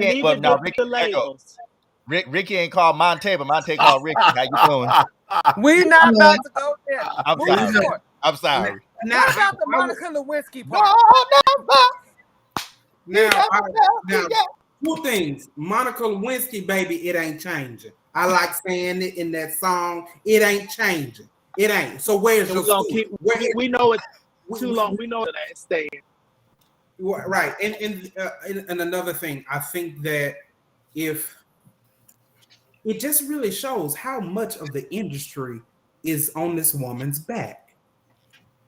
Well, Javante said it earlier that the love for Beyonce, and what I love about this Vogue remix, if you all have not listened to it, grab it. I actually I downloaded it before it actually went to streaming. I downloaded it on her website. Mm-hmm. But girl got me buying an MP3. Listen, okay. Here, for the $1.29. Go from the download and get it. And that's a whole question that we can kind of cover if time allows us to, about her website, physical CDs. But That was Exactly. her CD table outside the church. But go ahead. Okay, that's what it was. She said, "Excuse me, do y'all have a black cloth? Do y'all have a black tablecloth?" Fred. Daddy, how many times they asked? How many times they asked? DK, you work on the house. How many times they asked you, baby? Yes. Anthony, you done been. Don't turn your nose up. You done been to the church and And say, you "Excuse me, need do to y'all give have a us white table with black 25% of cloth?" your cut. No. Right, baby. They done set up CDs, books, scarves, prayer shawls, Yeah. oil, water. Oil. Listen, Put my picture on that wall. Beyonce, this was Beyonce on the internet. Jerk You can get sauce. them. This fool. Oh, Javante got the package, y'all. Y'all see it? I do too. Yeah. Mine is over there. This my wife, but she got, and neither one of us got CD players in our car. But you bought Yeah, I the don't have no CD player. listen, I don't have a CD player, but I bought the CD. But I tell you what I'm See, going that's to what us gospel. We got to listen. just start selling stuff and then throwing the CD. And I've been telling folks for years. I got some And CDs from my church. I was working on the building. Anybody Baby, that want the work. working on the building Baby, CD? we got 82 boxes of working on the building in the back. That's a good one. We ain't even got that many CDs of experience part 1. No, but we got that working on the We building. got That's that working on the building. That's not even on nothing. The building been It ain't worked even on. in iTunes. The building been worked on for 10 years now, but we The still building worked on. I'll just say this. I will say this though. In business, and I think this is a good model for people who want to get in this business. Being fair goes a long way, especially in any type of business. Because one, it protects you as an entity, but it also protects the other person and gets to a common goal of what you want this product to be. If you want to call somebody to get their blessing, that's great. I mean, that's real Joel Osteen of you. But on the strength of business, you don't owe them a thing. You don't. You don't owe them. And so, like, if you want to be in the good graces with people, I get it. But move on. The woman has the #1 album and the #1 single in the you world. don't owe it. You do not. So Here's what happened. Here's what happened to push back. And I hope Khalees gets what she deserves because I am a Khalees fan. Khalees has always been. To Anthony's point, I hope she gets a therapist to process this. I hope she and Beyonce have a conversation that she initiates for her contract. And to me, quite personally, I say the world is grateful that I'm not Beyonce because I would have took her off and bought her rights. Well, here's the thing. I ain't gonna hold you. No. What rights? DK? What rights? No. Now, her masters. That's what I meant. Jay-Z and Beyonce are good for buying somebody. Y'all listen, and I got this in my notes. Y'all remember when Michael Jackson got mad at Paul McCartney and he bought the Beatles rights? And M&M's. Listen. And Bill was like, let me have some. Now, he had to file for bankruptcy, so he had to get the Beatles rights back. But he had to coin to buy them. That's the principle. But did y'all ever think that maybe Beyonce with the music videos and stuff, because she had to go back and read or whatever the visual component is going to be to take Khalees out? Because on the CD it still has Khalees's interpretation. Right, but I'm talking on Netflix or Disney Plus, and she didn't already sent her full map there. That means they have to pull all of that and re-render it. You know, when we render it with the new version of Khalees not being in there, because I'm at no kind of visual wow, and I think that was a part of their plan, and the spaz thing with the go back and render all of those little bitty parts to offensive to those people who were offended. They holding up the visual out. Yeah, gotta be. Here's what I think happened. Here's what I believe about him. Anthony, what's your take on masters and ownership? Like what would you tell the artist that's listening that's coming up? You doing this for a while. What's your take on owners and mastership? I'm sorry, I masters and mean, ownership. I think Prince said it best. I mean, own your stuff, man. Minneapolis.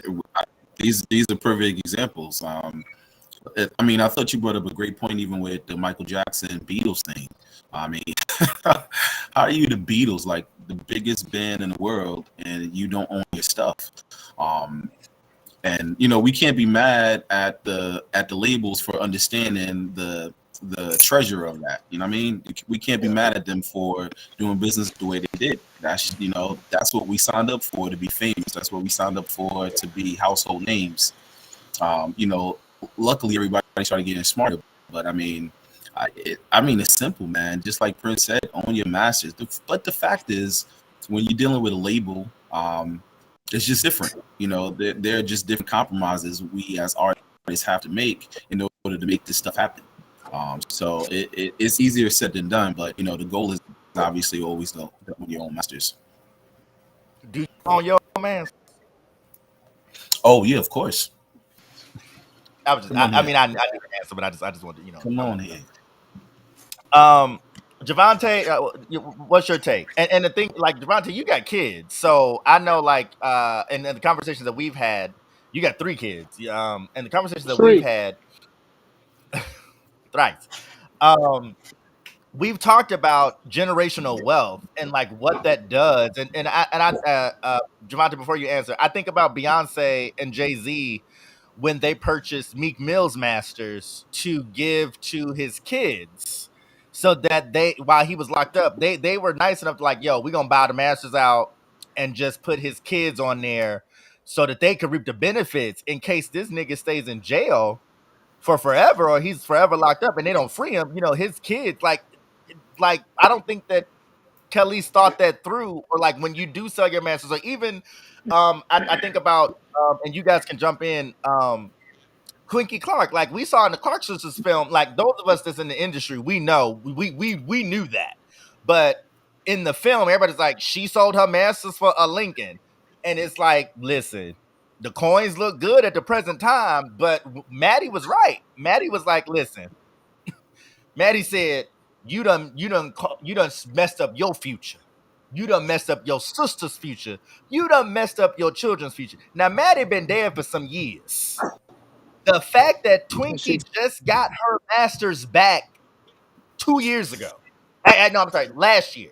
She just got her masters back. When you saw all the Clark sisters music come back on iTunes, she just got those masters back. So it's like, and these are songs that they made in the 80s, in the 70s. She sold her catalog for that awful Lincoln. Awful. So when you get into generational wealth, Javante, talk about that. Talk about that. Got 3 daughters. One thing that I did was it was in 2020, end of 2020. I featured my younger one. She won't own up. She was in the video. I featured them writer credits. I made sure every angle that they can be paid for.com right now and see where when it was number 1, it's gonna say them, because I wanted them also. I mean, of course, it's just gonna be handed over. You know, that's a part of the family situation. But component of mentioning their names and putting them down is so neat. And a lot of artists don't understand that. People are just famous and getting attention that they don't want to know anything about. Mastering and ownership is very important. I think it has become way more than that people are that they have to be interested in, or that the world of independence. So a lot of artists are owning things because artists is they got to do it themselves.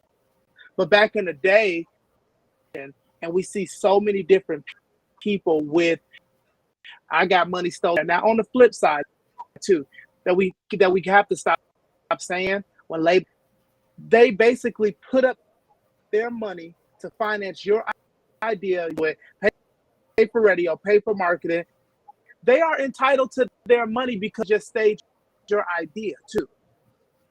So I think a lot of artists cry wolf situations, and it's like you didn't have to do that. You could have still you could have been working at the plant down the street. So but if I was in Beyonce or Khalees spot, I would little stuff like that. And if I did have a complaint, that's when I get off and go that route, because there's nothing like my money. No, you took your money because you signed the wrong thing. So ownership is important. You can pass down to your children and to your wife. Whoever is in your family, they can eat off of that. And then too, I residual income from my masters.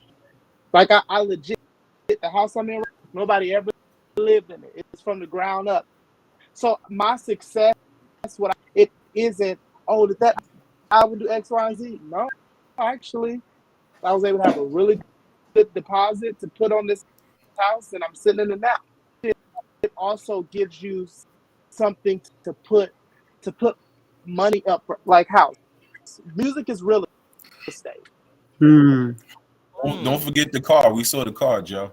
Right. The car that's paid off. The car that's paid off. The car that's paid off. Remind him, Anthony. Remind him, bro. Remind him. Come on. The car that's paid off. Well, we are now I start streaming a little more because I need somebody to finish this current album. Thank you, Jesus. See, I cannot. I'm screaming. Thank you, Jesus. New album coming out soon. Okay. Right. And so Danny put something in the chat about how BMX had got their contract was terrible, and now New Edition has sold out of their contract for BMX bikes. You know, you being from Jersey, them your people. Y'all, Anthony's over in Jersey, y'all. New Edition. New Edition, ain't they from Boston? No, they from Jersey. No, they not. No, they from Boston. Oh, okay. It's Boston. I was close. It's East Coast. Hell, I got you. All right, I'll take it. We'll take credit for them. That's cool. We'll take credit. It's close enough. You know. It's so my thing is this to my music professionals. And we're moving on to the next thing because we got to talk about that too. And I feel like we're gonna spend a minute on that. Y'all, to my music professionals, how can the artist that's listening right now, the young artist or the independent artist, I mean, Javante, even though both of you are independent artists, actually, y'all not signed to a label, but how can those artists that are trying to recording a single, how can they, like, what steps do they need to know to take to own those masters, to own those copyrights, like what to do in case somebody does? Because I have seen it. People have listened to people that are underground music, quote, quote, and like folks will steal their stuff or rip it off, or and it's like folks like that's my song. How do we steer away from that? Like my thing is, how do we help Black folks? Because it seems like this is only a Black issue. I mean, the white folks just have issues with tax evasion. It is a musician. We just see it heavily on. Yeah. Copyright, anything. So say for instance, I made a voice memo, right? And I emailed it to myself, or I got on my phone, and it says, on 2022, I was singing "How Great Is Our God." That is now, if when you record something and put it out, those are actually copyrights. So I think it's .gov and put the lyrics in and all that stuff. You can still, if it's predated from what the person is saying, and you have that melody singing those lyrics, or you have it written down somewhere, then you are able to fight for that copyright to say, hey, I wrote this. So that's for self, even without you knowing, right? And technical ways, then you can definitely do that. But those are ways that Black people don't, it's copywritten. So don't copy me.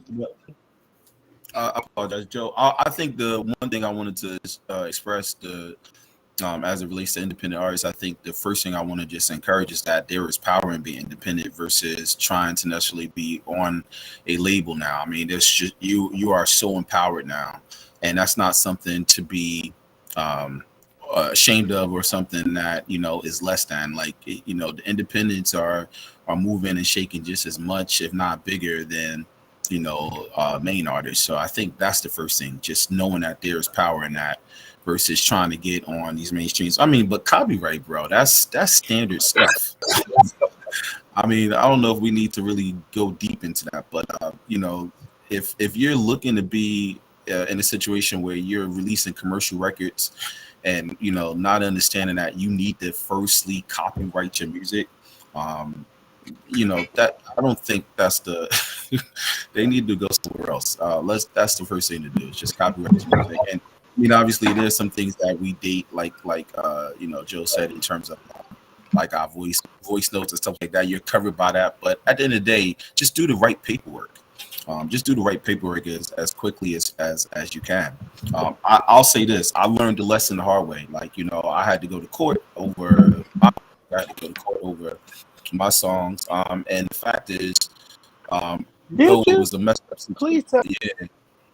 Yeah. You know what it is that so when I was creating music with my producer, I wrote everything, I arranged everything, and most times I would come to the producer already with the songs done.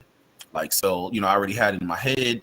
I didn't sit with him and then create music, which is a whole nother situation. But when I came to him, the song was pretty much done. All he had to do was play music to it, because I don't play. But anyway, long story short, what we agreed to verbally was different than what was on paper. And the fact is, guys, what was on paper was nothing. So again, back to something Joe said earlier, like this business ain't about relationships. So I trusted, like, yo, we agreed to this is what it was. And then my record hits Billboard Top 20. Then all of a sudden now it's like, oh, hey, we want my money. Copyright infringement. We want half of your song. And the fact is, he was open. You know why? Because I didn't have nothing in writing. Hello. So, like, what I mean? I had to take the L, but I had to learn the lesson the hard way. So my point is, the foundation of this is doing your paperwork the right way. You know what I mean? So, like, that should be 101. That should be your first step. You know what I'm saying? Forget relationship, forget friendship. All that goes down the drain, because it's all about what it says on black and white. You know what I mean? So, get your paperwork done. That's all. Get your house in order. Come on. All right. Well, we're gonna end on this note. So, I still got my gospel superstars on. Y'all, the Stellas aired on Sunday, and the Saints is upset. Maybe them corsets was tight.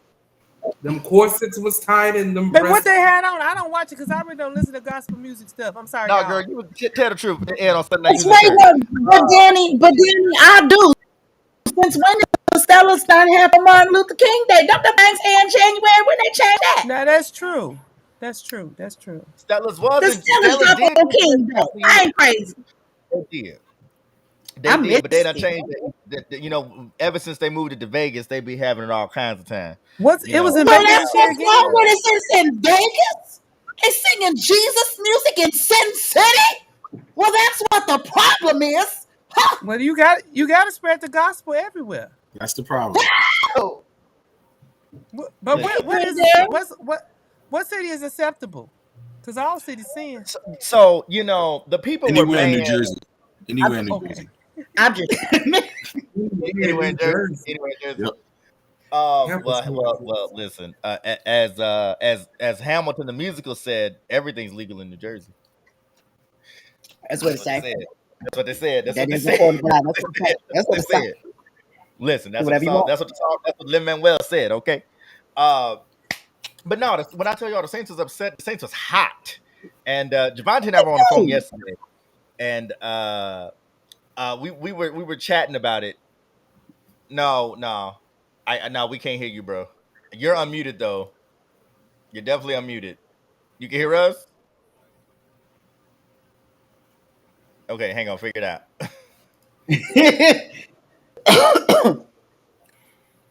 Okay. Because Javonte had a lot to say, and we were talking about it. Did you watch the Stellas, Ant? No, but I was there, so I didn't see the TV Oh, you were production. there. Okay. Oh, okay. You saw it. Okay. You were there for Go the Somebody. ahead, somebody. I Yeah, go told ahead, y'all go these ahead. Somebody. are people. Okay. These are people.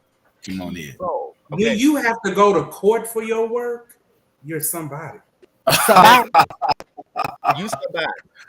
You some when Can y'all hear when me? they yes, we can hear you. So Javante and I were having this conversation yesterday about the Stellars, and so like y'all, my thing is this: I saw the pictures, I saw a few clips. Ernest Pugh made a post, which I saw Ernest that Pugh, too. What he Ernest, sing? What he sing? Well, Ernest. Ernest Pugh, he was you know, on the lines of ain't nobody come to see you, Otis. That was kind of, you know, everybody, what you talking about, Ernest? What So he sing? he was kind of a dumb factor. What he He sing? was just, What was the one? What let was the your hit he had? glory What was the fill hit this Ernest had? let your all-consuming fire Yeah, Yeah, that was it. That burn we on us. Ernest, we ain't heard from you since. Shut up, Yeah, Ernest. We ain't heard from yeah, you since. He came up with a yeah, second album and it was a flop. yeah. So Black Twitter told him ain't nobody come to see you. So Ain't nobody come to see you, yeah. Ernie. Nobody. But now I'm not gonna lie though, he did make a valid point where you can What was take the it valid point? to What was the valid point? two ways. And I need somebody to come behind me on this one. It was more of it wasn't about Jesus. It's just about the production. I'll leave it there. That's in a nutshell of what he said. why did you think that was valid? Say that again. Why did you think that was valid? I'll say this.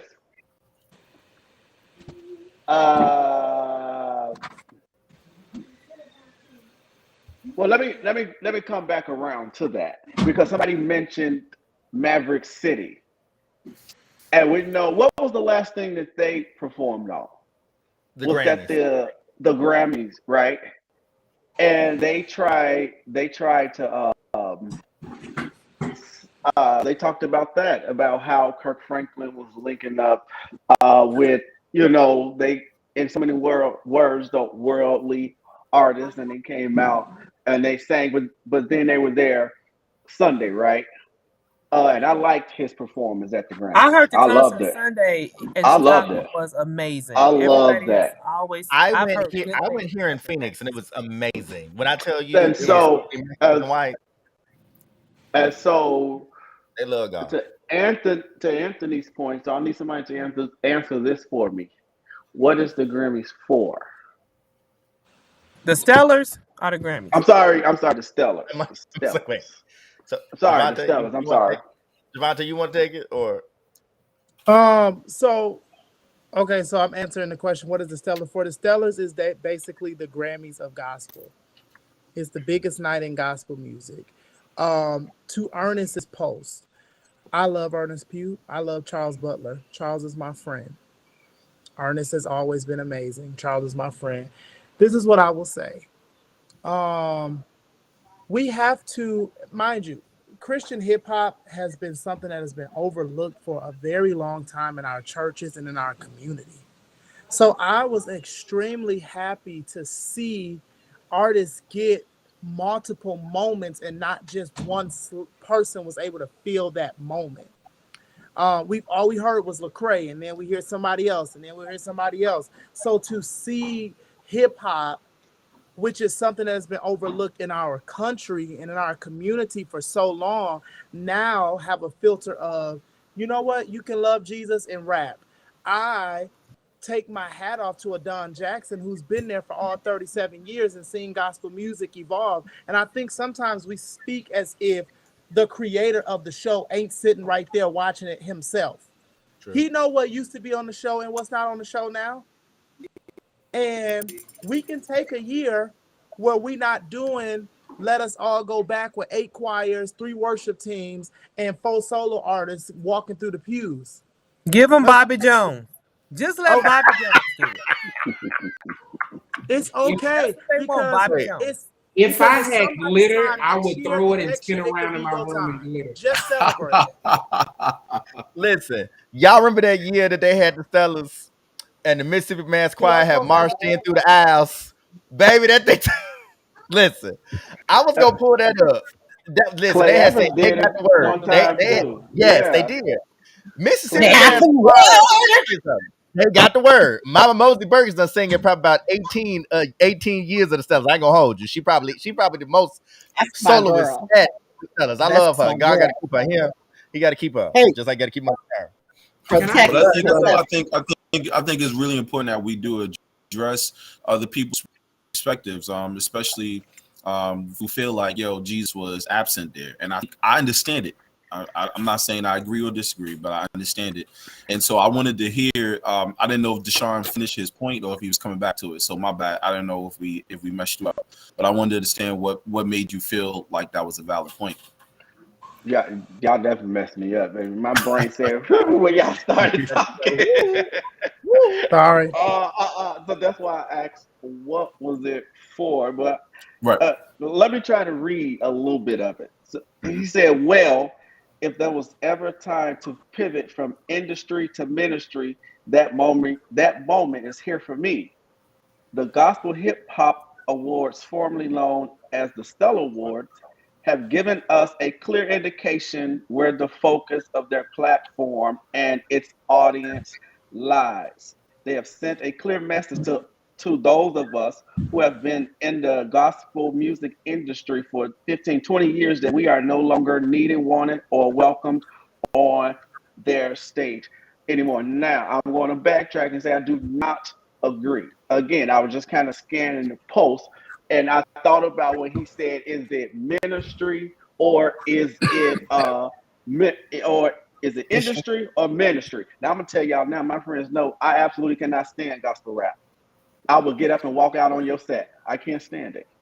Boo you. But that does not mean that the words that you are delivering are not coming from your heart and going to him and who you are singing to.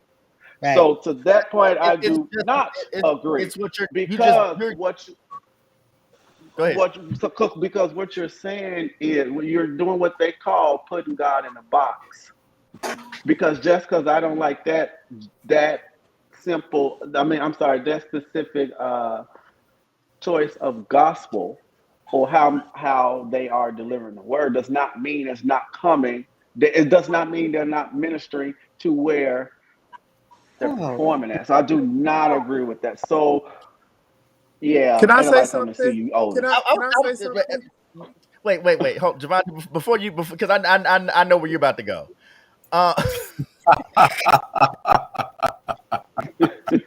Agreed. So, child. So my thing is this. When you look at the Dove Awards, y'all, when you look at them white people get their awards for their CCM, it looks like Come the on, Grammy. Tennessee Dove Awards. Yes. Listen. Wait. You said white people and CC Winans. And CC Winans, okay? And Kirk Franklin. Gonna be there to get her dub, baby. And I love CC. I think CC got the most Dove Awards out of any black artist. I ain't gonna hold you. Out of any black gospel artist. But my thing is That this. voice was not. Their level of production, and the thing is this, their level of production. We sit here in the black church, and I know all my Chicago folk know it used to be Christ Universal Temple on 106 Johnny Coleman Church. That's what Stellar Awards used to be. Then they took it out of there, and then they moved it downtown to Chicago Theater. So it's the thing is this. Life, the world, music, It's gospel, changing. everything is It's evolving. evolving. It is changing. It's evolving. And can y'all hear me? Before I was in cheering church, they basically were like, yo, we got to do something for the young people. We got to do something for the young people. Do something for the young people. Now that we're finally doing something for the young people, it's a problem. So do Listen. do we Not necessarily into gospel rap, but I do like musical fusion. So when Donald Lawrence came out with a little trap album, and it was like trap gospel. When Javante came out with Worth It, and he did Favor in the Junk, it's a little trap to it. I ain't gonna hold you. It got a little trap to it. I like it. You know, I'm like, I like the trap music. I like trap music. I do. But, you know, I'm still saved though. I love God. But at the same time, it's like these are gospel artists that are also doing things in a way to basically it's a no. The thing is that the lyrical content and the message is still the same. Okay. Yeah, but so my thing is, Ernest, you need to sit down and let the young people go. Yeah, I won't badmouth Ernest. Does Ernest Nah, have I'm a bad children? mouth Ernest. I don't care. It's my podcast. I bad mouth Ernest. He can say what he want to say. Does Ernest have children? I don't know. I don't Okay, know. so let me say this. My oldest child is 8. My second one is 5, going on 6 the next month. I got a 2-year-old, right? Just kids from all different ages. They put me on to so much stuff that I normally wouldn't be interested in. Where it's like, I don't know, I want, Dad, you should watch this. And I'm literally sitting like, oh, okay, I see the mama, I see the daddy, okay, that's it. They put me on to stuff. And the Bible says his mercy endures from generation to generation. And you are not in this new generation to know what this new generation needs mercy for. So I am not going to date myself and be sitting there saying, oh, this rapping, I don't like this. Just say you don't like hip hop music. Don't make it about it being gospel rap or anything, because the people they had was very good. And we cannot let the biggest night of gospel music only have one expression, an old lady walking around that does not equate to anybody in my age group or under me. I don't even want to see it no more. We got Maverick City. Chandler's my age. We got Chandler. You got Kurt Franklin. You got Ricky Diller singing a 20-minute set of choir songs. We got the feeling. But if we keep making those platforms only be for has-beens, then, and I'm not even talking about Ernest, but if we keep making it be for has-beens, then the community of the Stellars will not be here in the future. Yep. It won't. Agreed. The Grammys Now tell me, will not see Anita Baker performing at the BET Awards every year. And Right, we love that's why Anita Baker. I can't But we applaud don't Kurt see her Franklin doing for that. what he did at the Grammys with Maverick City. Now, I love, I like happy gospel. Like, I like Kurt Franklin gospel. I do applaud Kurt Franklin for his efforts to say, hey, here's the next generation. I've always seen him kind of reach back and try to pull forward. And maybe that's what we're missing. They talked about the Clark sisters when you brought the sunshine. They was up there with James Cleveland. So of course it was a radical, right? So I think that we have to continue to be brave. And like you said, listen to your kids. Them kids played Gracie Corner for me. I was like, who? baby, Gracie got Gracie the Corner bangers. is lit. Gracie got the bangers. And do. Gracie Hey, Corner is amazing. Ella. baby. Hey, Ella. She know about Yeah, Gracie in the corner. I'm glad that I actually read the post, because again I was scanning and all I saw was, is this an industry or ministry?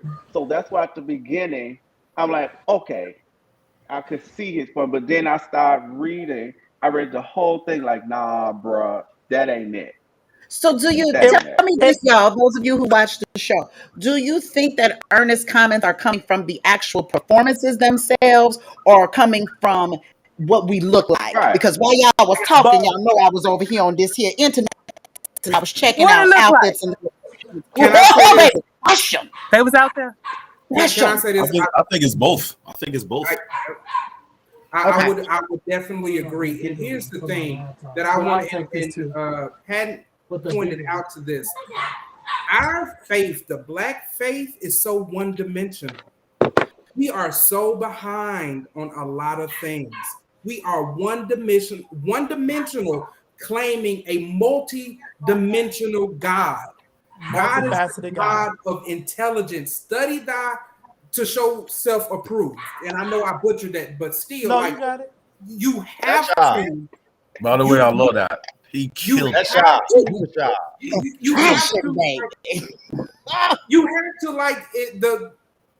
Nina Simone said it best. The duty of an artist is to reflect the times, and we have these monumental people like Kirk Franklin, BB and CC Winans, Ricky Dillard that have infused different things and modern things, and people have really shined. I mean, no one has been shown to me more than B Slade.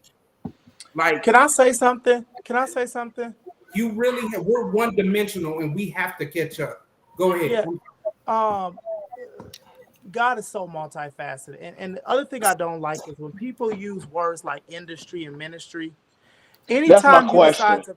Anytime Can you define that after? Anytime you decide to put out it's downstairs by the charger, it's right there. It's anytime, because if not, this phone, Ella, go down there. It's right by the couch, by the ottoman. Anytime people start saying ministry and industry, listen, you are in the industry when you first say, I want to be nominated for an award. You have decided to compete.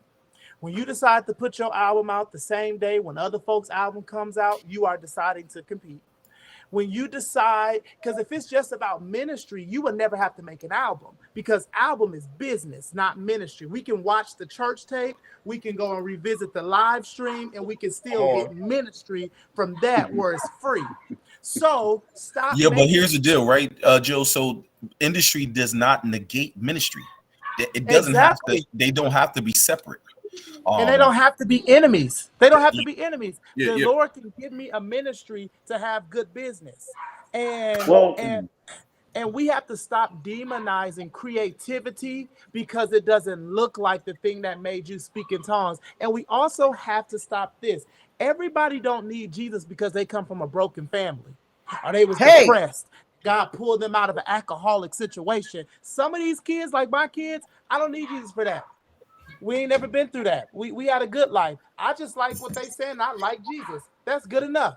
So we also have to stop preaching the gospel to a generation that don't need Jesus in that format.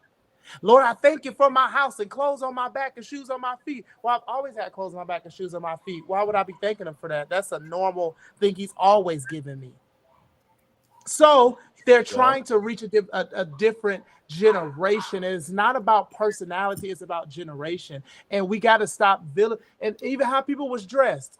This is a new generation that's not fat everywhere and where we don't work out and where we don't eat right. We look good and we want the clothes to reflect what's under our You better outfit. say it. Amen. I got it. You ain't wrong. When me and my wife go, you gonna see her nice behind because she's gonna have a dress that makes sure it fits her curves because I want to see it next to me. Hello. You ain't wrong. I ain't Can wrong. I just do that naturally? And I I'm can't a even try to have it. We're still living in a church time and it's still placed on the woman and not the man. Okay, so y'all remember that hashtag a few years ago? On his social media.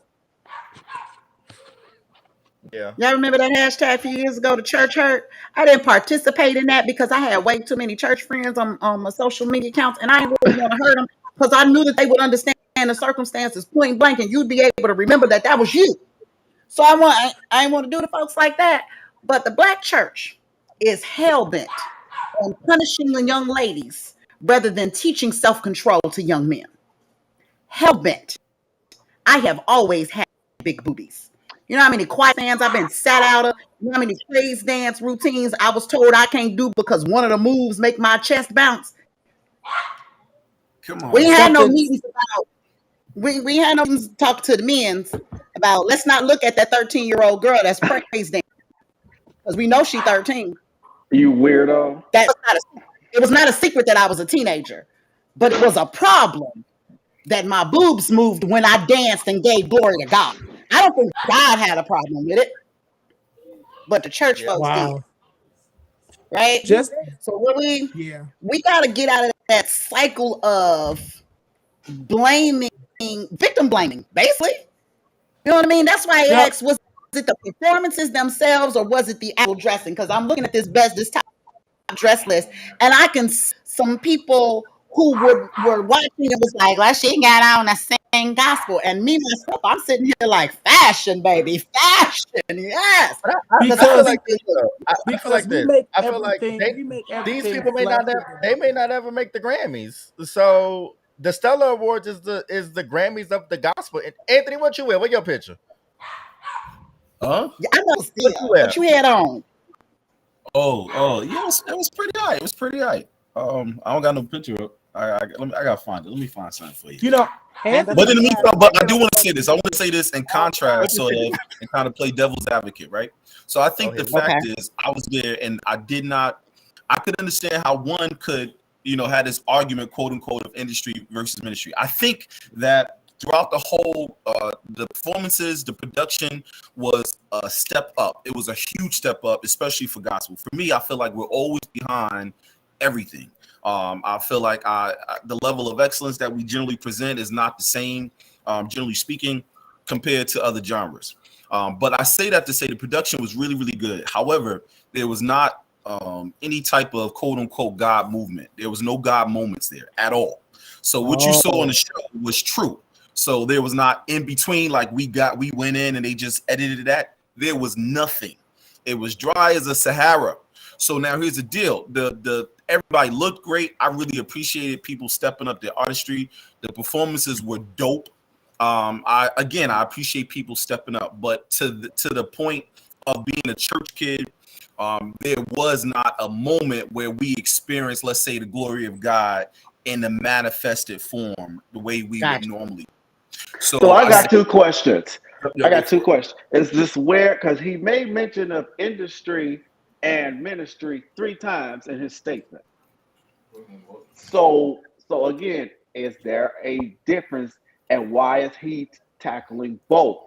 And then to Egypt's point, is he talking about clothes, or is he talking about the music?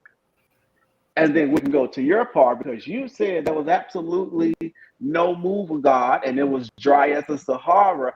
Should we go to the Stellars expecting that move of God? I want to say because then now I'm like, okay, now Ernest, you probably got some there, because if I'm going to the Stellars to expect the move of God and it's not there for whatever reason, then can he make this argument? I think the award show is an award show. I think that's what it's supposed to be. I think it is an industry moment. But I think where I stand at, the difference with gospel and R&B is the fact that we are connected to a bigger source, and it's way bigger than just music. And so my thing is that if I'm connected to this bigger God, and I am hopefully connecting to him so he can connect to you with what I'm saying and what I'm doing, there has to be a difference with what we do and how we do it. So our intention is different. Our intention is for you to have an experience with God somehow. Now, an experience with God could be you just went home, I inspired you musically. For me, that's ministry. You don't got to fall out for it to be ministry, but I think it has to be different in what we do, because our intention is supposed to be different. So I will say, to some extent, yes. To some extent, I believe so. Again, does it mean that we all in tongues? No, not necessarily. But I think when we are connected to God and God is doing his work, and that's our intention, I believe that at some point something happens. That's my opinion. But I want to say this about Ernest, and I tried to be political with this stuff, but I think the reason why I can't get with Ernest in any capacity, because I think the intention is bitterness. His intention is not, oh, he wants to move with God. For me, that's what it feels like. It comes from a space of bitterness. It comes from a space of envy as well. That's what I feel. So for me, the intention of what he's talking about ain't nothing. You know what I'm saying? So I'm not trying to hear it. But I understand to an extent industry versus ministry in that capacity. And then can I say this too? We also have to, as a Black church culture, we have to get out of the format of thinking that we always need an emotional moment to tag the presence of God being there. Can we just come and enjoy the night? Correct. And go and have a good time? You sing your song. Do we always have to go in after all of that? Do we all I'm gonna go to church tomorrow and I can get that. And that's why let me say this. That's why a lot of real men don't want to come to church, because it carries on too long. Bro, I don't want to hear that. I got the song. I got the message. It was good. Next situation. Every moment can be there, because if every moment is like that, then it becomes unauthentic, and it becomes, this is what we do to affirm that we felt the presence of God. Sing the song, sit down, watch. This is the taping. And a lot of gospel recordings will be a whole lot of better if they actually come and record and stop saying this ain't no concert. We're here to watch you sing. What else is it? We're not here to perform. So I'm sitting here and you're moving. What else are you doing? Because if I just want ministry, the thing is we've demonized these words and then we try to make them sound like we're something better than that. I'm a performer. Because when I get paid from CSAC, BMI, and all that, it's going to say performer. And if I'm a performer that actually has ministry in it, then that will seep out of my pores. I don't have to tell you that. I don't have to give you a prefix to it. I could just stand on stage. Some of the best performances have been when people don't say a word, they just sing. Ask CeCe Winans. CeCe Winans ain't never got to do all this. The presence of the Lord just come in the song. I tell people, stop singing music that don't have the presence in it. Because you talking before and after is you trying to make the presence to make up the content not having enough oil. It's okay. I thought Ricky Dillard performance was drenched in oil because we have to also start seeing stuff in a professional format where God can come in the 2 minutes we sing the song and sit down. Yeah. When that timer go off. We know Jacqueline Carr is anointed. We know Keelante is anointed. We know they're anointed. We've seen them in that arena, in that space. Why do we have to always redo that and then say it's not ministry because we didn't get that? You know, we're other people too, not just charismatic performers that's crying and telling you, lift up your hands, lift up your hands. Why are you screaming the whole time? We got it. We got it. It's a we got it for me. We got it. I'm screaming. Y'all, listen. We can go on all night on this. I'm telling you, like, listen, we some people. We're gonna wrap it up here. Anthony, Javante, I thank you all for Dr. Mo. I thank you all for coming on the season premiere. This is an epic season premiere. I can't wait to post this on the podcast channels. I'm so excited because this is epic. Such great information. Everything that we laid out tonight is epic. And just full of hot topics. We got a whole lot more we're gonna pick up with. There's some stuff we didn't even touch on tonight that we're gonna pick up on next week. And as a matter of fact, Simmons, we're gonna kick next week off with the FTP.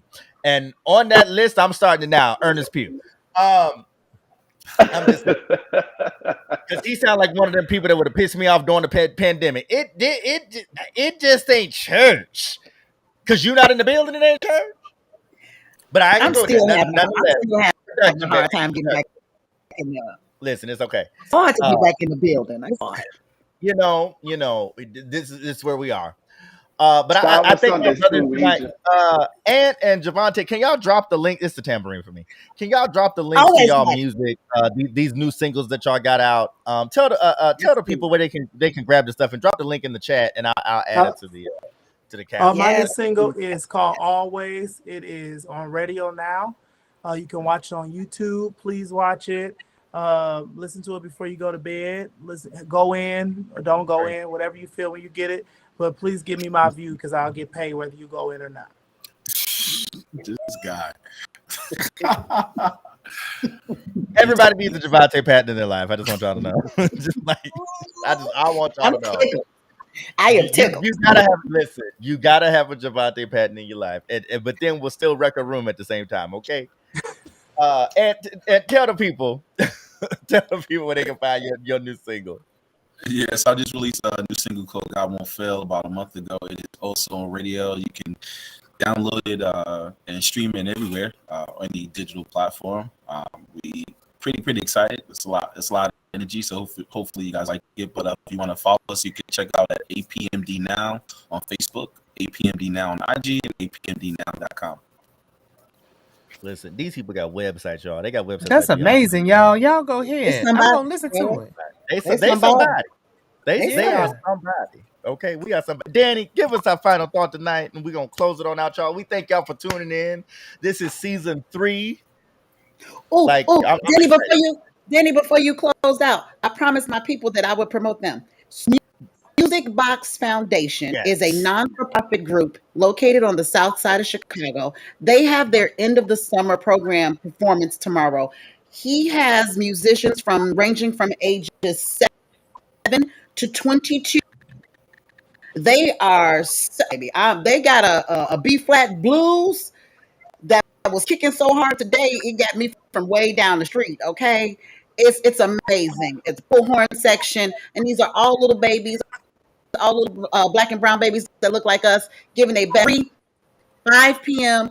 838 South Harper. 6830 South Harper. It's called the Music Box Foundation. Totally free. Go listen to some good music for some black kids on the south side of Chicago.